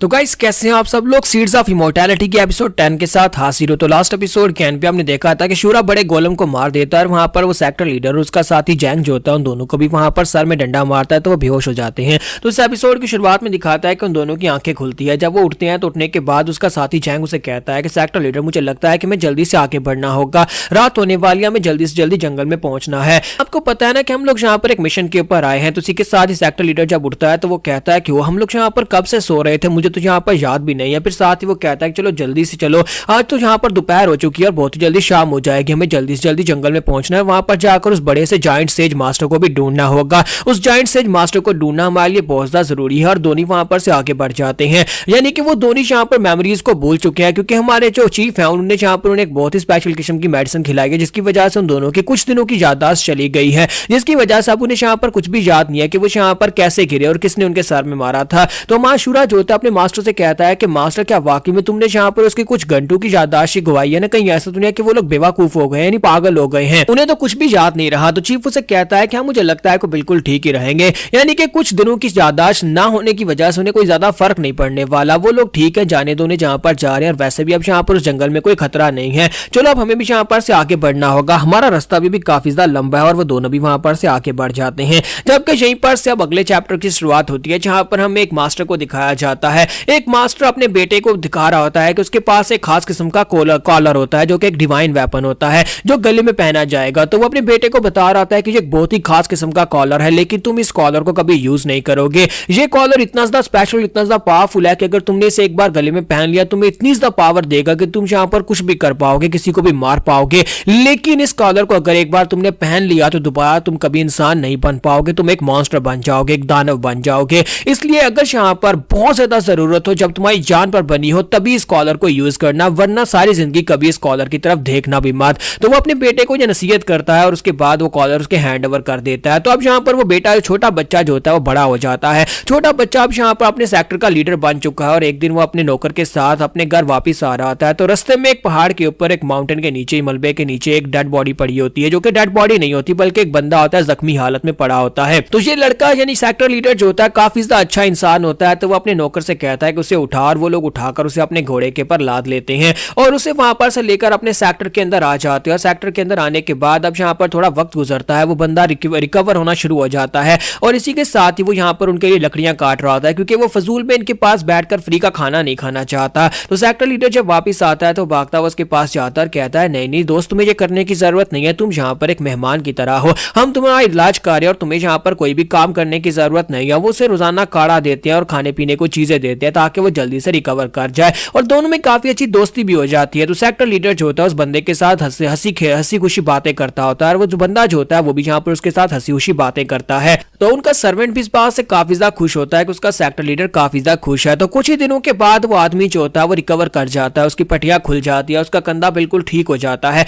और पूरी तरह से हील होने के बाद उसे वहां पर नए कपड़े दिए जाते हैं। वो अपने कपड़े पहनता है, साथ ही आसमान के ऊपर देखता है तो वहां पर एक पंछी होता है जो कि उसके लिए मैसेज लेकर आया होता है, यानी कि उसके साथी आ चुके हैं। वो अपने साथियों को वहां पर बुलाता है तो ऐसे ही लगता है जैसे कि गैंगस्टर्स की एक टीम वहां पर आ गई हो। वो सभी लोग जब वहां पर गांव के अंदर आते हैं सभी गांव वाले उनसे डर रहे होते हैं, लेकिन असल में वो यहाँ पर इनको मारने के लिए तो बिल्कुल भी नहीं आए, वो अपने चीफ को लेने के लिए आया होते हैं। तो ये बंदा जो होता है उन सभी का मास्टर होता है, तो उसके सामने आकर अपना सर झुकाते हैं और सभी को थैंक यू बोलते हैं। फिर साथ ही चीफ जो होता है अपने दोस्त को वहां पर थैंक यू बोलता है कि मैं यहाँ पर से जा रहा हूँ, तुम्हारा बहुत बहुत शुक्रिया मेरे लिए सब कुछ करने के लिए, और साथ ही उसे बाय बोला जाता है। तो उसका दोस्त उसे बाय बोलता है, काफी ज्यादा खुश होता है। तो इसी के साथ ही वो बंदा जो होता है अपने साथियों के साथ वहां पर से गांव से निकल जाता है। इसी के साथ ही वो बंदा जो होता है अपनी पूरी स्क्वाड को लेकर अपने साथ आगे आगे चलता हुआ जा रहा होता है। एक ही रास्ता होता है आने और जाने का। जब वो वहां पर से बाहर निकलकर जा रहा होता है तो सामने से वो नौकर भागता हुआ आ रहा होता है और काफी ज्यादा हड़बड़ी में काफी ज्यादा घबराया हुआ। जैसे ही वो सामने देखता है उसके सामने वो बंदा होता है जो अपनी टीम के साथ जा रहा है, तो इसी के साथ ही वहीं पर रुक जाता है और काफी ज्यादा घबराहट उसके चेहरे के ऊपर से दिखाई दे रही होती है, लेकिन साथ ही वो उसे रिस्पेक्ट देता है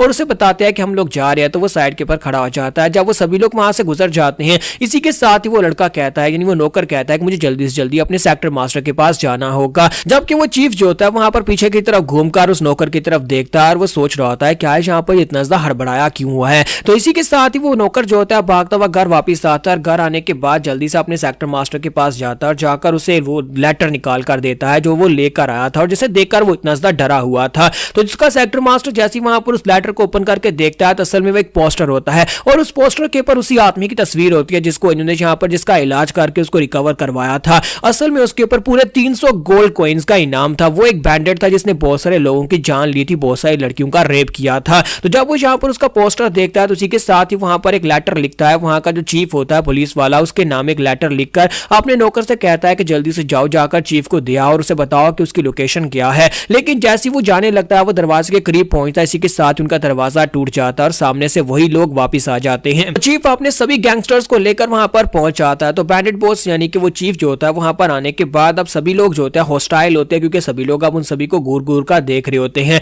मौत उन सभी के सर के ऊपर खड़ी होती है और बैंडेड कभी नहीं चाहेगा कि यहाँ पर ये सभी लोग जिंदा बच जाएं और उसकी लोकेशन के बारे में किसी को बता सके। तो वो उसे कहता है कि मेरे दोस्त प्लीज मुझे माफ कर देना, लेकिन अगर तुमने यहाँ पर इस पोस्टर को नहीं देखा होता तो मैं चुपचाप यहाँ पर से निकल जाता, लेकिन अब तुम सभी को यहाँ पर मरना पड़ेगा। मुझे इस बात की बहुत ज्यादा खुशी हुई कि तुम यहाँ पर मेरे दोस्त बन सके और हम लोगों ने काफी दिन एक साथ गुजारे, लेकिन अफसोस। और इसी के साथ ही वहां पर दिखाते हैं सभी लोगों की डेड बॉडीज पड़ी होती हैं, उन लोगों को मार मार कर एक जगह के ऊपर रखा जा रहा था ताकि उन सभी को या दफना दिया जाए या फिर आग लगा दी जाए। तो वहां पर उस पूरे गांव के अंदर यानी कि वो पूरी एक फैमिली होती है, फैमिली टाइप का गांव होता है, जितने भी उसके बैंडेड्स होते हैं वो चुन चुनकर एक एक घर के अंदर जाकर चाहे वो बच्चा हो या बड़ा हो सभी लोगों को मार रहे होते हैं। जबकि सेक्टर लीडर जो होता है उसकी दोनों टांगे बुरी तरह जख्मी होती हैं। वो लुढ़कता हुआ जैसे तैसे उस रूम की तरफ आता है जहां पर वो कॉलर पड़ा हुआ था। तो रूम के अंदर आने के बाद दरवाजा बंद कर देता है, फिर लुढ़कता हुआ टेबल की तरफ आगे बढ़ता है और कहता है कि ये सब कुछ मेरी गलती है, मेरी वजह से मेरी पूरी फैमिली मारी गई, मेरी नादानी की वजह से। अगर मैं उस कमीने आदमी को वहीं पर मरने के लिए छोड़ देता तो आज यहाँ पर ये सब कुछ नहीं होता और मेरी पूरी फैमिली यहाँ पर जिंदा होती। जबकि ये मेरी वजह से हुआ है तो फिर मुझे तो यहाँ पर जिंदा रहने का कोई अधिकार है नहीं और मैं वैसे भी यहाँ पर मरने वाला हूँ, लेकिन मैं कम से कम अपनी फैमिली के लोगों का बदला तो ले सकता हूँ। मेरे फादर ने मुझसे कहा था कि यहाँ पर जब बहुत ज्यादा डेस्परेट सिचुएशन आए, जब तुम्हें लगे कि तुम बच नहीं सकते, तभी यहाँ पर इस कॉलर को यूज करना, क्योंकि इस कॉलर को यूज करने के बाद तुम खुद भी नहीं बच पाओगे। और इसी के साथ ही वो जैसे तैसे उस बॉक्स तक पहुंचता है, बॉक्स को ओपन करता है और उस कॉलर को निकाल लेता है और उस कॉलर को अपने हाथ में पकड़ता है और कहता है कि यहाँ पर मैं अपने लोगों के लिए सब कुछ करूंगा, चाहे मेरे साथ कुछ भी हो जाए, मुझे इस बात से फर्क नहीं पड़ता। और साथ ही वो उस कॉलर को उठाकर अपने गले में पहन लेता है। जब वो कॉलर को अपने गले में पहनता है तो कॉलर अपने आप उसके गले में टाइट हो जाता है, एक्टिवेट हो जाता है। तो जब कॉलर एक्टिवेट हो जाता है तो इसके अंदर से अब पावर्स निकलने वाले हैं, क्योंकि कॉलर जो था वो एक डिमोनिक आर्टिफैक्ट था। तो उसको पहनने के बाद इसी के साथ ही वहां पर वो चिल्ला रहा होता है, जबकि बाहर से दरवाजे के ऊपर नॉक होती है और उसे कहा जाता है मेरे दोस्त प्लीज यहाँ पर चुपचाप बाहर निकल आओ, तुम्हारी फैमिली के सभी लोग मर चुके हैं, अब तुम आखिरी बचे हो, अगर तुम भी चुपचाप यहाँ पर मर जाओ तो हम लोग यहाँ पर से अपना काम खत्म करके चले जाएंगे। तुम यहाँ पर जैसे तैसे लुढ़कते हुए इस रूम के अंदर आ गए हो, लेकिन मुझे लगता है कि तुम यहाँ पर आकर भी बच नहीं पाओगे, तुम जख्मी हो, तो क्यों ना चुपचाप इस दरवाजे को खोल दो। और साथ ही वो अपने एक साथी को इशारा करता है जिसके हाथ में हथौड़ा होता है, वो उससे कहता है कि दरवाजा दरवाजे को तोड़ दो। तो उसका साथी जो होता है वो आगे बढ़ता है और अपना हथौड़ा लेकर जैसे ही दरवाजे को तोड़ने लगता है वो दरवाजा खुल जाता है और उस दरवाजे के खुलने के साथ ही वो हथौड़े वाला लड़का जो होता है वो खुश हो रहा होता है और कहता है मुझे लगता है कि उसे पता चल गया है कि मरना तो वैसे भी है, तो फिर यहाँ पर दरवाजा खोल ही देता हूँ। लेकिन इसी के साथ ही वो लड़का जो वहां पर हथौड़ा लेकर खड़ा होता है उसके चेहरे के ऊपर कट्स लगते हैं, ऐसे जैसे कि किसी ने अपने पंजे के साथ अटैक किया हो और खून के छींटे निकलकर उन सभी बैंडेट्स के ऊपर पड़ते हैं। तो यहाँ पर हमारी एपिसोड 10 का एंड होगा और कल निकालनी नेक्स्ट एपिसोड में हम लोग देखेंगे कि यहाँ पर वो क्या कौन सा मॉन्स्टर बन गया, कैसा दानव बन गया है और यहाँ पर इसका हमारी मेन स्टोरी के साथ क्या लिंक है, क्योंकि इसका स्टिल लिंक हमारी मेन स्टोरी के साथ भी है।